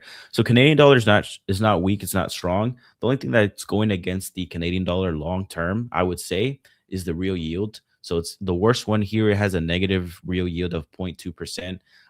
It's getting a little bit worse here, and it's been consistently at the bottom. So if you look at this teal in the Canadian dollar, this is like the history of the real yield. So when you want to think at like how a currency's strength has been over the long term, this is what money managers really look for. They really want to make sure that they're parking money money in assets that have some kind of a return, even if it's little. They just don't want to lose. In this case, like the Canadian economy has consistently been hurting comparing to the other major countries, and so you see that here in teal, it's been at the very bottom. So that's something that's working against the Canadian dollar. So again, very specific. If you see a net positive outcome for the dollar, and you do see oil take a little bit of a dive lower, which I don't know, maybe we are getting a little bit of a topping pattern here with oil, then that would definitely work against the Canadian dollar. And this level of what could be support, I think this is a good risk to reward opportunity. Relative discount level, I would say, if you're considering the past couple of years here since 2022, I mean, we're pretty much towards the bottom end of this channel, you could say. So I think this is a great trade. Now, if you see oil super strong and a weak dollar, then I'm going to flip this idea and actually trade this thing lower, and then we might get some kind of a breakout opportunity. But at that point, you can either go short dollar CAD, you can go short dollar Swiss. I mean, this is the one that's really, showing some weakness here in the dollar versus the Swiss. So that's kind of the play that I would approach it by. Now, when it comes to dollar yen, I know that's what everyone's on top of mind here. I've kind of hesitated, and I'm actually not going to short dollar yen under any circumstances because the outlook is somewhat mixed. You have a super dovish, loose fiscal spending PM over there that was just elected, which is not a bad thing. She's trying to reignite growth in the Japanese economy, which is great. So she's trying to achieve super low interest rates. However, that can have some inflationary pressure. So when she won the election, you were supposed to get some yen weakness. So you got a little bit of a pop, like very briefly here in the yen or dollar yen, but then it was ultimately retraced for two reasons, in my opinion. I think that the dollar yen pop was short-lived because you have intervention risk, but then you also have that, there could be some inflationary pressures coming off of super loose aggressive fiscal spending. So that's kind of what I was looking at here for the dollar yen. So I'm not looking to short it under any circumstances. If anything, I would let any intervention or any extreme weakness in the dollar play out here, and I would just wait for a longer term buy opportunity. So this is one of the plays that I did in 2025 when we got dollar yen at 140. I played this thing for like 700 pips to the upside. So that's kind of the same situation that I'm going to do. So I'm just going to be patient on dollar yen. Even if they hike the rates 1 or 2 times, you still have a real yield or a positive swap going in favor long dollar yen. So that's kind of what I'm going to play for here. But I'm curious to see or read your thoughts here. If you guys have any chart markups or anything like that in the chat, feel free to go ahead and give those here. Lambo Allen, don't have Lambo, man. Gold. Okay, you guys want to talk about gold? Swiss can be weak, but will appear strong because it's very limited in supply. Yeah, the Swiss franc plays a very specific role. So that's the thing with these currencies here. Like, you have the underlying fundamental drivers behind them, but then they also play a specific role. So, for example, the Aussie dollar is a commodity currency. It's a risk-on currency as well. So when you have equities doing really, really well, that's a liftoff for the Aussie dollar.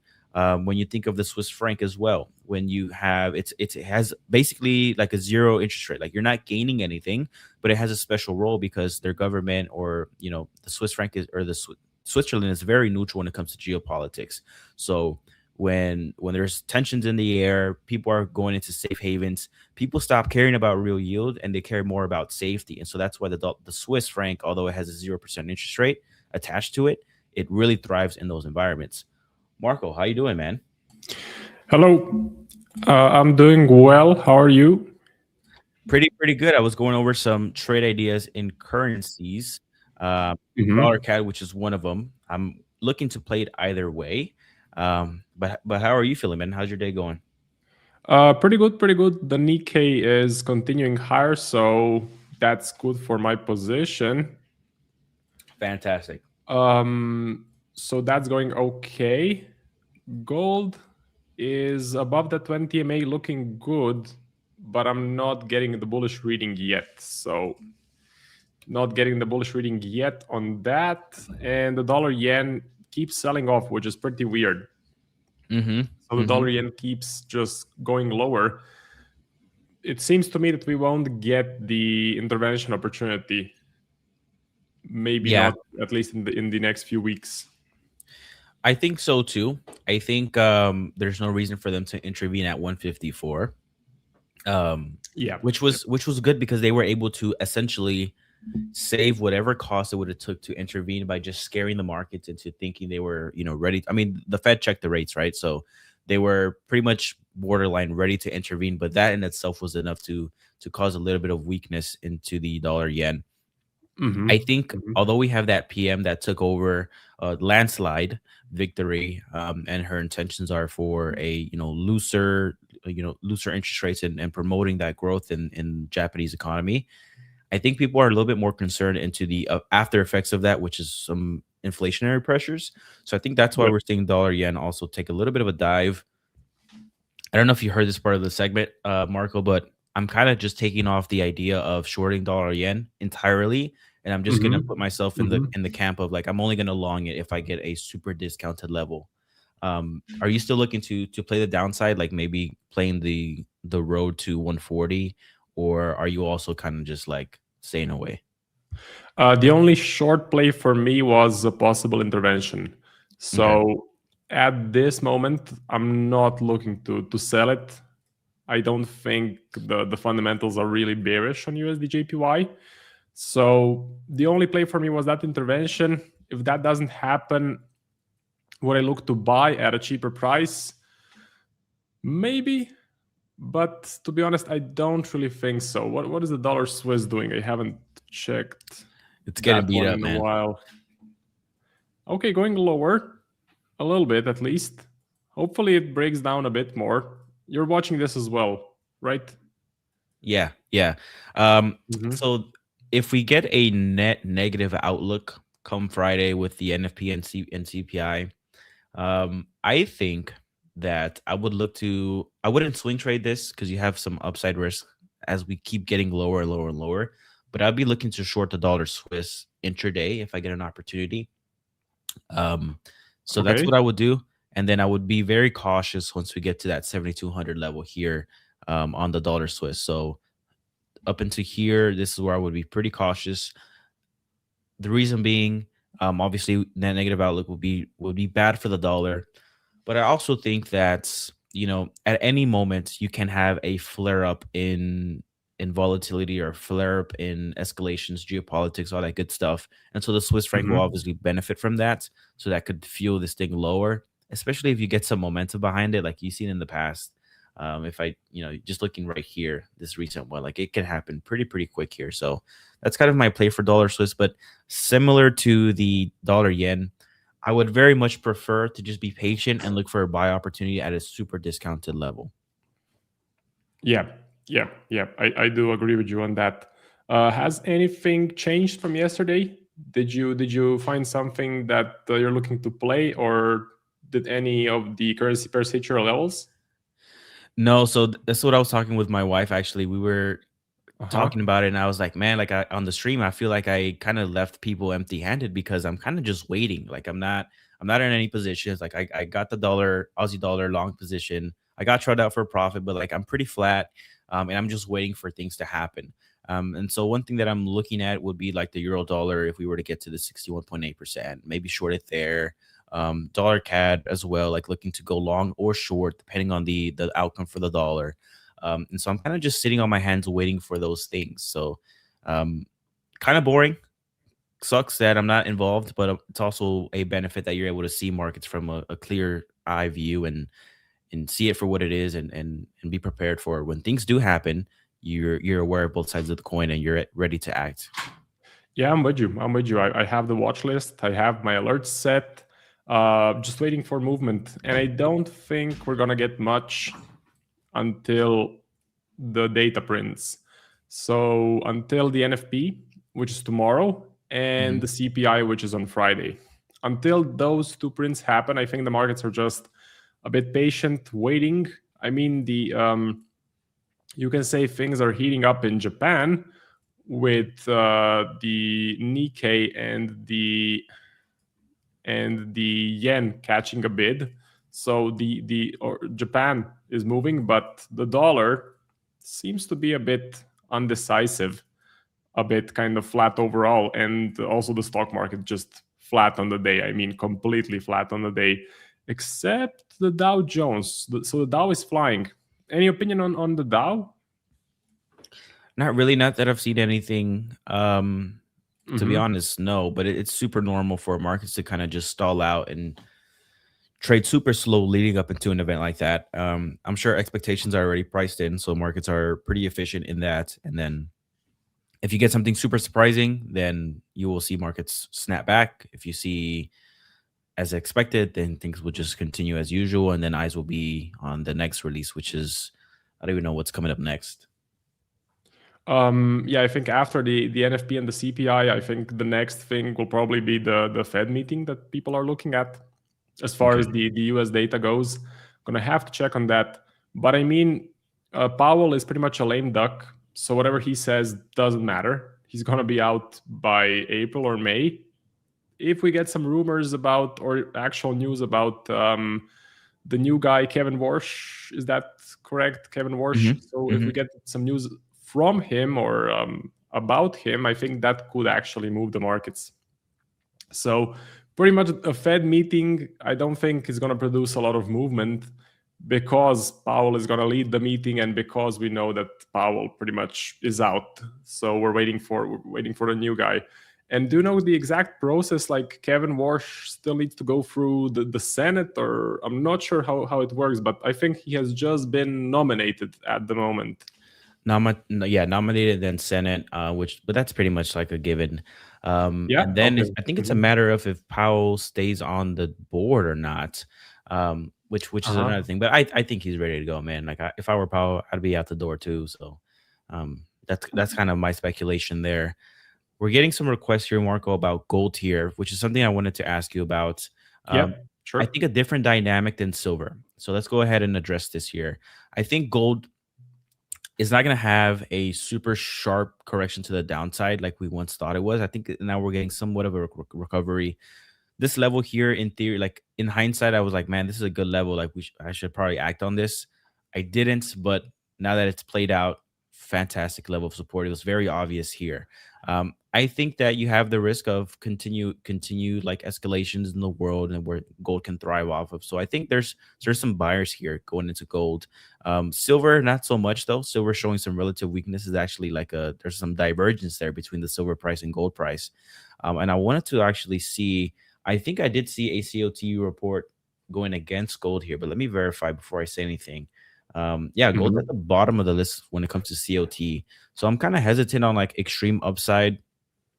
I think the fundamental landscape supports gold a little bit. You have central banks trying to ease rates. You have, that always lingering risk of escalations elsewhere. USV Iran is still unsettled. Like they're making talks, but it's not like anything solidified. Do you think trading gold to the upside is still probable, or you think we have some sideways chops to navigate first? That's a good question. So my main dilemma is not bullish or bearish. My main dilemma is bullish or chop, because if I look at all of the macro events, we are still pretty risk off. There's still quite a lot of uncertainty in the world.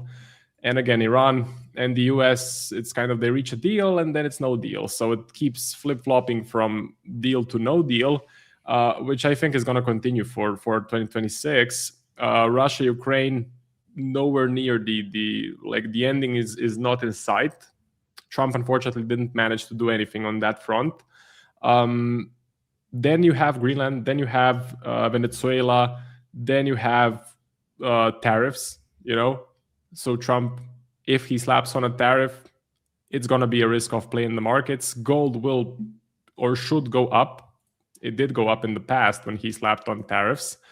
So I think the whole narrative is still pretty bullish. But the question is now, is the current price a bit too high? And are there any people willing to buy at this level right there? Or is it time for a bit of a chop, a bit of a pause, and then we continue higher? One thing that I do know from a bit of research is the main buyer of gold in the last few weeks was China. So you would be surprised, but they were buying gold much more than the Western countries. I think the primary reason is that they have a bad situation with the Chinese yuan. So they have a huge money supply and they want to protect their capital. So they go into gold. And they have issues in the real estate market, if I'm not mistaken. So they also want to hedge off some of that risk, go into gold. If you look at the movement of gold in the Asia session, you would see bullishness. And if you look at the movement of gold in the past few weeks in the London session or New York session, is nowhere near as big as in the Asia session.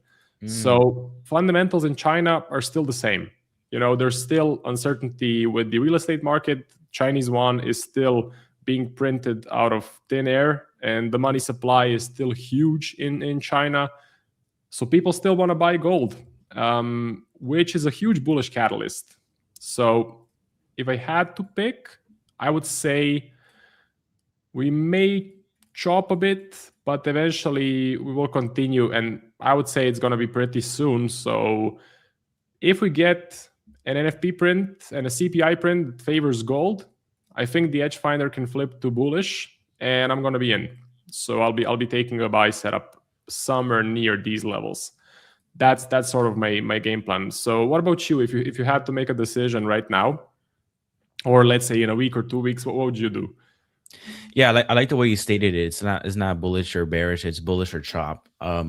So I would let the chop play out, honestly. So if I kind of see that this level of support was a pretty good one where price reacted, I would wait for some chop leading up into this. If we somehow get to that 4,400 or 4,500 handle again, then that's where I would go ahead and continue to buy.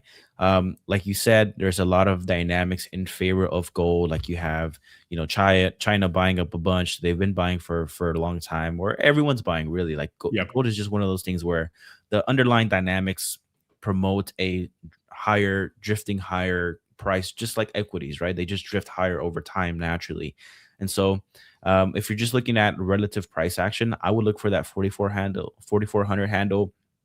If we get it, now the reality is we may not get it, right? So that's definitely a possibility. So what I would look for as another level of support would be something like this, maybe a little bit higher, make it a little bit more aggressive. So that 4,700 handle. So maybe, yeah, like hopefully we do get some chop, because I'm not looking to chase price here, because the two ones that you gave me were bullish or chop. So if you go bullish and you're super bullish here, you buy at 5,000, but then you get chop, you're going to get killed right here, right? So just be patient. I would wait for something like 4,700, maybe take a stab at that. or and if I get stopped out, maybe take a stab at 4,400. Or you can take a conservative approach where you take half a position size here and be open-minded to take another one here. There's many ways to approach it, but in summary, I would be waiting for a pullback. Hopefully the chart plays out and I can get in at some discounted levels. That's my opinion on gold. Yep. And what about the US stock market? The US stock market, it's doing good. So if you get some kind of it depends, right? I mean, you could count this as the pullback that we needed. I mean, it was a 4% pullback from the all-time highs. We were at like 7,000 something at one point. Yeah, so we pulled back about 4%. Tricky situation. But if this is the case where you're just going to have a slow grind higher here, then I don't know, maybe breakouts usually have a lot of momentum that follows through with it. So if you get a break and retest, then I would just trade this thing higher. Honestly, if we don't get the pullback, if this was the pullback, then I would just do that. I would take a stab at it from a break and retest standpoint, short stop. And if you get taken out, you get taken out. But that would be the approach I would take for the stock market. But you do have that risk of it rolling over. So I probably wouldn't play I would probably wouldn't trade the equity market at these all-time highs. I think you have global equities like the Nikkei, for your example, it's playing out really well. If you want to play the equity story, I think there's other places to play it. Yep. And also, like if you just compare, I think I talked about it already, but if you just compare the return from January 2025 to now, the S&P is underperforming pretty much every single market. So if we go to the S&P and we go to, let's say, beginning of Jan 25, like this, and we just put on the DAX and the Nikkei, so same percentage. Yeah, so the DAX, and let's put on the Nikkei as well, JP225. So the Nikkei is the winner at the moment, but it's all better than the S&P, even gold, silver. So I think that the sort of the sell America narrative isn't really sell America, but just don't go into America more. It's kind of, if you have some money you want to put in, don't put it into the US, put it into some other stuff. Because if it was an actual sell America narrative, we would get a massive sell-off on the S&P. And that's another question that I wanted to ask you. So what do you think of the whole sort of sell America narrative with massively selling the dollar? In my opinion, if there was an actual get out of the US narrative, the stock market would suffer while the S&P is super close to all-time highs. So just wanted to get your take on that. Yeah, I don't think that narrative is so much as heavy as it once was. Like you can see that with the price action. I think you're getting a healthy broadening rotation into other sectors of the market. I think it's I don't think it's sell America, like you said. Like it's, if you're hesitant, just don't buy it. Just buy something else. But RSP equal weighted S&P 500 grinding higher near all-time highs. So I think it's a healthy thing. Yeah, I don't think sell America is as prevalent as it once before. Yeah. And I think people get mistaken because they see the dollar getting smashed. They see the DXY just dropping out of the sky, and that doesn't really mean that we are selling America, right? Because a real sell America would be in the stock market, not in the dollar. The dollar, you can hedge your dollar exposure, but people all over the world, they still want to participate in the AI race, and America is the #1 leader in artificial intelligence, absolutely. So I don't think they're going to be crazy enough to just get out of it or just remove massive exposure to the US, because it's going to be it is the next big thing, So the capex that they're doing, it won't pay off now, but in 2 to 3 years, we can get some explosions in the leaders of the space, like maybe Google, maybe OpenAI. I think there's going to be a court case soon with OpenAI and Elon Musk, because OpenAI was supposed to be a non-profit where Elon Musk was sort of the angel investor, and now they want to turn it into a for-profit organization. So they basically want to make a bunch of money. And now Musk is suing them. I think that's the case. I'm going to have to look into it a bit more. But yeah, that's typical Americans. Sorry? I said typical Americans. Yeah. Man. But yeah, Marco, I'll let you do your segment here. And to your point, like dollar index falling, right, could be scary, but a weaker dollar is not always a bad thing, right? It can help our trade. It can, promote finally maybe other foreigners that they're coming from a super strong currency or an equally, strong currency can now visit the U.S. and lots of things, manufacturing, all that good stuff. Like you said, it's not always a bad thing for the dollar to be lower. It's not that scary as you may think, but I'll leave you here to it, Marco. One thing though, I will say, Edgefinder is free, so join the Telegram channel, get into it. As you know, it's completely free for into the 13th, I believe. So take advantage of it, please, and then also just follow Marco's videos, the streams, all that good stuff alongside the Edgefinder, and I promise you that your trading will improve. But with that, man, I will see you. We have one more stream together, I think, this week as well. So Yeah, looking forward to it. Yeah, I think we have one on Thursday or on Friday. So thank you very much, Alan. I look forward to seeing you on Thursday once we get the NFP print. And good luck with your trading. Alrighty, man. You too, and congratulations on the Nikkei. Thank you. See you. Alrighty. Goodbye. So continuing with the solo segment, time for the giveaway form. So I believe we got everything fixed, or the JOT form, the guys at the JOT form got the form fixed. I'll put it into the comment section now. If you want to get a free, let me see what we have for today. If you want to get a free 10K one-phase account, okay, 10K one-phase account, make sure to fill out the form, submit your details basically, and you will be entered into a wheel of names right here. And a random winner will be picked out. Once we get the random winner, after my segment, I will email you with the code. Okay. Let me see if things are working. If the names are getting captured. What is today? Is the 10th of February? Yes. Okay. So everything seems to be working well.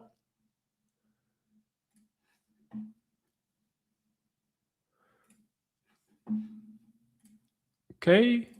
Yeah, everything seems to be working well. Let me run through the comments quickly. Hello,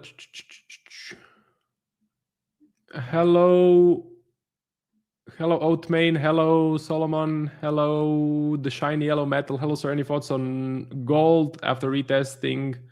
Huge liquidity sweep. We're gonna take a look at gold. Hello, ball out. Katsuki.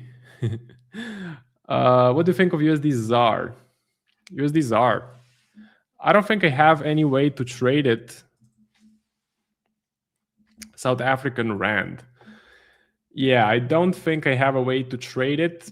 It looks absolutely bearish, but I'm not aware of any fundamentals. I'm not aware of any sort of an edge on the dollar ZAR, so I'm staying away from it. I don't know what is happening with gold and silver on an intraday perspective. We're going to take a look at both. Euro NZD, sure. News of Chinese buying a lot of gold has been happening since around 2013. Yeah, so essentially, they have a huge amount of volume. So China has a huge amount of volume for buying gold. If they are kind of the biggest buyer, and if they're just going to continue buying, so far there is no reason for them to stop. There's only reason for them to continue. This to me is bullish. This to me makes the price go higher and higher and higher, like it has been doing in the last, well, we have been super flat from 2011 to, what can we say, to 2023. So there was a pretty flat period, but look at this one. Overall, the drawdowns are not that huge as, let's say, in Bitcoin. So Bitcoin drawdowns tend to be crushing. Gold drawdowns, they tend to be a bit easier to go through. Maybe we might have a choppy gold like 2025, April to September. Possibly. Hello, Sluggy. Cycling Club, I'm failing to trade my DNA fund. The trade locker is lagging too much. I never had issues with the trade locker lagging. So I've been trading. This is my 25K. What is it? The 2-phase. Current equity is around 26.7K. So I need, what is it, $700 more to reach the profit target. But I've traded the phase 1, traded the phase 2, failed the funded stage, never had issues with lag. So I can't relate to that. It may be worth it's absolutely worth contacting support. But I'm a swing trader, so I'm not sure if you're a scalper, it may be an issue. You know, I'm a swing trader. I trade 1 to 2 trades per week. So even if the software lags for a few seconds, it's not an issue for me personally. Nick is the GOAT. Yes, Nick is the GOAT. I still cannot enter. Yeah, we have one entry, one entry per email per week. So I believe the AI team resets the sheet on a weekly basis. Okay, so every week it gets cleared.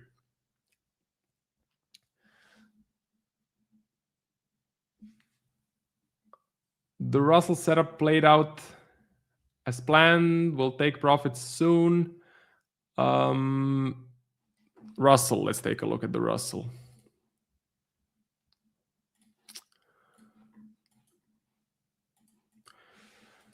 Russell looks good. Looks good. You know, looks better than the NASDAQ for sure. NASDAQ is super flat, super choppy. So Russell does look good. The Dow Jones current winner. But this is okay. We're kind of respecting the trend line. IC Markets has the pair. It's bearish on the macro, only setups and positive swaps. Sounds good. Is it though? Let me see. Because I do use IC Markets. So let me take a look. What was that? USD ZAR. Okay, so actually positive swaps. Positive swaps if you're selling, and extremely negative swaps if you're buying. You can actually make a lot of money if you go short, which is pretty funny. So thanks for this. Looks pretty interesting. I'm gonna look into it because if I can just position myself short, USD ZAR. If I can just position myself short here, well, that could be good, right? Just keep getting those positive swaps. What I saw, it's 50 euros per one lot. So every single day per one lot, every single day that you keep holding the short position, you get paid 50 euros per one lot. If your size is, let's say, 0.05, you can still make okay money if you hold for 3 to 4 weeks.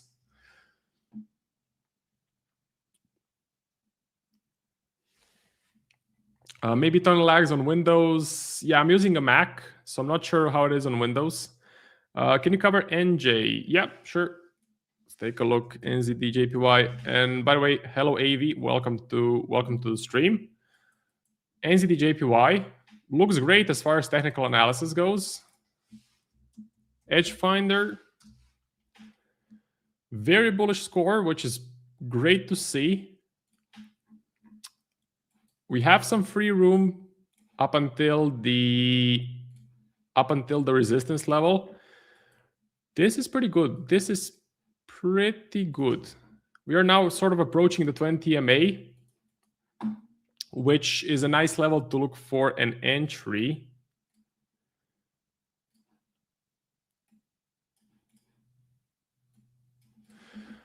Right? Nice level to look for an entry. We have a sort of a trend line going through the lows. Yeah, this is nice. I would say a pretty good opportunity to buy the New Zealand yen at this level. Let me just take a look at the heat maps. Heat maps, NZ looks good. What about the yen?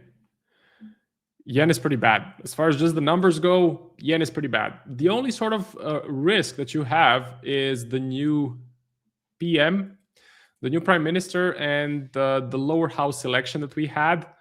It should definitely be bearish for the yen, but for some reason, the initial reaction is bullish. So the yen is actually climbing higher, which is pretty interesting to see. So that is a bit of a risk. That creates a bit of uncertainty. But just as far as if you rely on technical analysis and the edge finder, I think the probabilities and your edge is pretty good here to buy.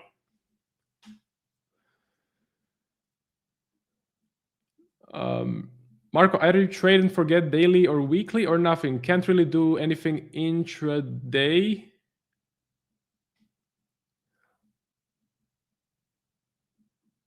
Can you explain what's going on with Swiss currency? They have 0 rates, but GBP Swiss is falling hard. Let's take a look. GBP CHF.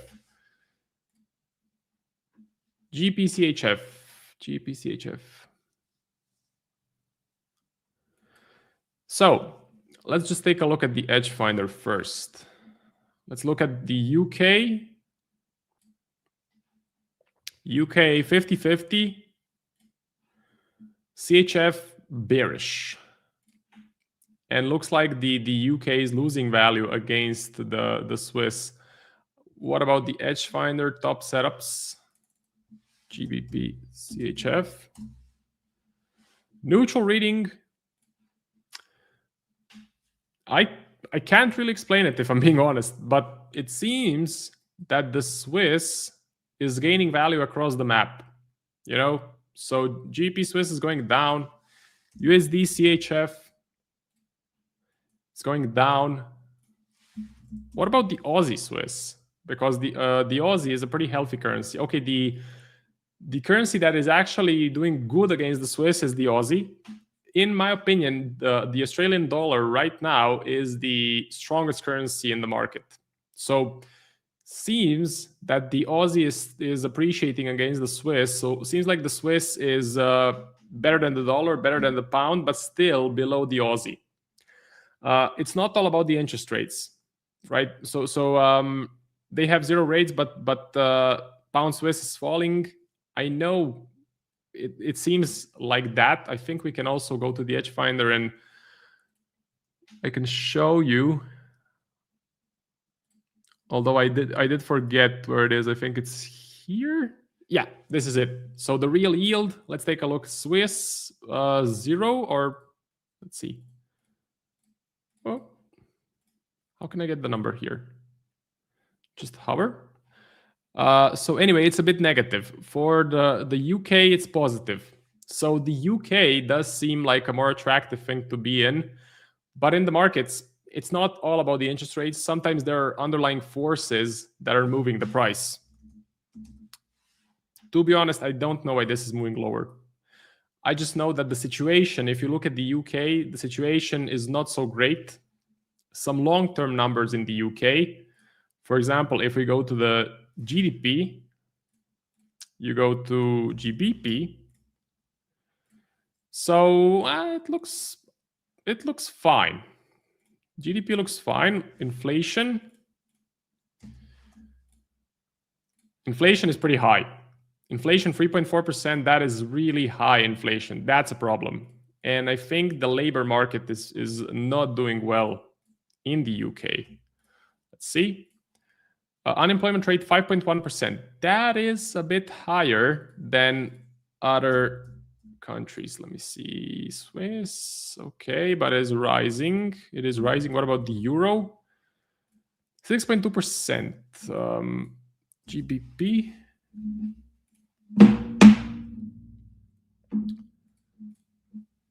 And let's go back 2 years.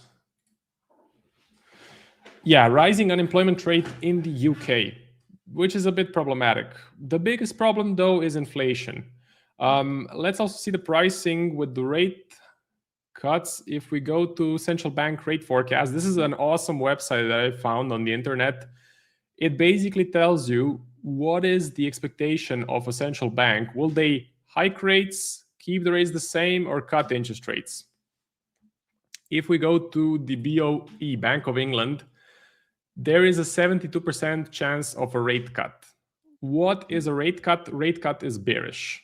Okay, rate cut is dovish, rate cut is bearish. That could be the explanation.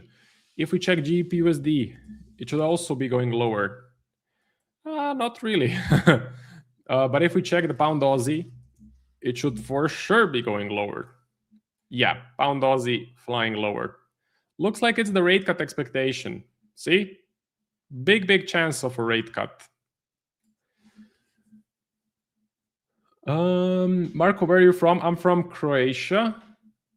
Small cap companies love this sort of stable environment. Yes.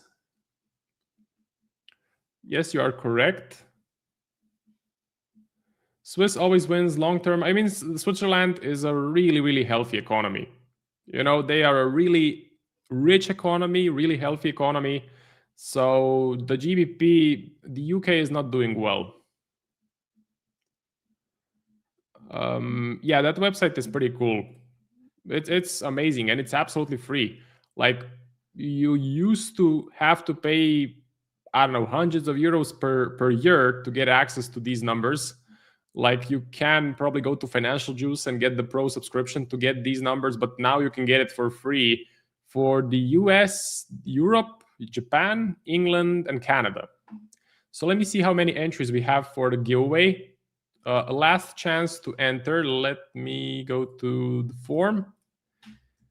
Copy. Paste.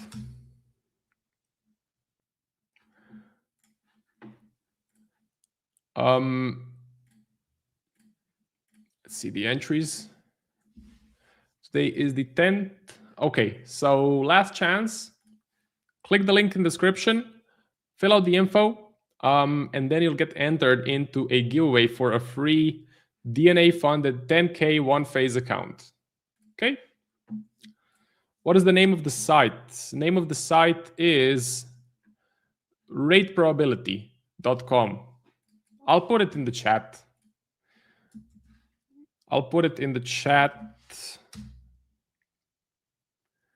Yeah, there it is. Okay. So let me just copy the names.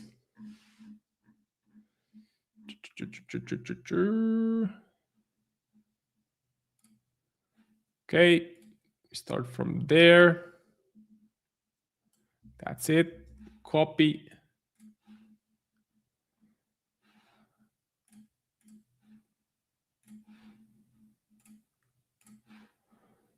Wheel, paste, spin. So let's see. Steven, NSIKAK, congrats. So I have your email. After my segment, I will send you an email with the code. Okay, so congrats to the winner. You can put it in the comment section if you are the winner. And let's continue with the analysis. Also, by the way, almost forgot, if you want to get funded with DNA, if you want to expand your trading capital. So trading capital is the biggest issue for retail traders. First issue is they don't have an edge, and lines on the chart or ICT or liquidity sweeps, it's not an edge. Second issue, they have bad expectations. So they're expecting to get rich in 3 months. It's not going to happen. Best traders in the world, if they can make 15 to 20% per year on a large sample size, that's amazing. And the third issue, the biggest issue, is they lack capital. So if you want to fix that and you have an edge, DNA Funded is a great option. Plus, with our code A1Live, you can get 25% off any DNA Funded challenge. So A1Live gets you 25% off any DNA Funded challenge. This is my personal 25K. I'm up, what is it? I'm up $1,700, pretty close to the profit target. I have 3 trades open: buy on gold, buy on SPX, buy on euro dollar. Only gold is in profit. And this challenge is purely traded by ChatGPT. So you may ask, Marco, these were not signals in the A1 Discord. Yes, because this is purely signals from ChatGPT. This is just an experiment, just a challenge for my YouTube account. It's just for fun. Okay, my real trades, my real signals, they all go in the A1 Discord. For example, this was a signal. This was my last signal on the Nikkei. Okay, running at plus 3.2% at the moment. Pretty happy with this trade. Super happy, actually. And if you're just wondering, the reasons for taking this position were Edgefinder was bullish, uptrend on the daily chart, technical analysis bullish. We were close to the 20 MA, perfect entry. And you had the narrative where money was not going into the S&P, but going into the DAX, going into the Nikkei, going into gold, going into silver. So there was a definite outperformance of foreign stock markets compared to the US stock market, which I personally expect is going to continue in 2026. Let me just check the comments. Check the comments. Hello, Joshua. Welcome to the stream. Congrats, NSIKAK. So you'll get an email from me after my segment. Full margin on gold. What to buy or sell? Did you restart the GPT challenge? Seems like it only performs during challenge phases. GPT does so well in the initial phases. It sure seems like. I didn't restart it. I just continued trading it. So it did great in the phase 1. Plus 10%, great phase 2, plus 5%, blew the funded stage without the payout, and now doing pretty well for the phase 1 for the new account. So I don't know, just it works as it wants to. For some reason, it does mimic the S&P. So ChatGPT does well if the S&P is trending up, and it does pretty bad if the S&P is flat. That's why I introduced gold as a new signal or as a new instrument, because gold this year or last year has been moving immensely. As long as there is movement, ChatGPT seems to be doing well. If there's chop, it's not a great story. If you want to get updates on that, you can follow my YouTube channel, because I'm gonna be making an update pretty soon. So Marcos Trading Journey, where I actually have a full journal of all of the positions that ChatGPT took. And in these videos, I break down the whole journal. So you'll see the whole percentage. I think I can tell you the percentage from when I started. If I go to my journal, ChatGPT Trade Journal, from when I started, and I started in June 4th, 2025, up to now, ChatGPT is up 39%. Okay, 39%, I think that's pretty good. That's why I'm continuing the challenge. Short gold. I'm tired of gold. So as far as gold goes, I pretty much shared all of my thoughts. I want to buy it. I'm just looking for the confirmation. I'm just looking for the edge finder to go bullish. What I didn't comment on was silver. Silver, in my opinion, looks pretty bad. So silver looks pretty bearish at these levels. It's below the 20 MA.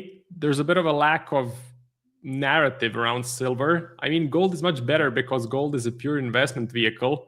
Silver is used in the industry, used for solar panels. So just the price action does not look so great as gold. And one more thing, when silver has a rock star year, so when silver makes more than 100% in 1 year, the next year is usually break even or negative. So if we look at the open of this year, it's right here, January. What could happen is we could go down a bit more and then start pushing back up later in the year and then end up maybe break even, maybe positive, maybe negative. but I would not be surprised if we get a bit of a deeper correction or if we just get chopped. We could also just get chopped. But for gold, I have a pretty bullish picture. I have a pretty bullish outcome in mind. So it's okay. I definitely want to get in. I want to buy it. Okay, last thing for today. Crypto, Bitcoin. Looks super bad. Crypto winter is continuing. This price action is super bearish. Large momentum down. There's a lack of narrative. Bitcoin is no longer this cool thing that you want to buy and hold. There's a lack of buyers, and I think we can go down a lot more. I think this is just the start. This correction is what, 40, 50%, 52%. I think we can go to 70, maybe even 80. So we can go to 70, no problem. We can go to 40K, no problem. I think that's actually going to happen in the upcoming few months. So for crypto, I'm being patient. I'm not doing anything. I'm not even looking at it because I think it's just going to go down and down. And that is about it. So that's about it from my segment. Thank you very much for watching. I'll be giving away more challenges during this week. So every single segment, I give away one challenge. You can find my full schedule of when I'm streaming if you go to A1 live stream schedule. Basically, tomorrow I'm on at 9, Thursday 10:15, Friday 9. Okay, so good luck with your trading. Good luck with all of the positions. If I trail the stop loss on the Nikkei trade, you'll be notified in the A1 Discord. Thank you for watching and see you in the next one. Thanks again for watching today's show. Our goal at A1 Trading is to continue to share free value to our audience through daily videos and articles, keeping you up to date with the latest market coverage. If you enjoy our content, make sure to subscribe for more. From all of us at A1 Trading, have a great day, and we'll see you next time.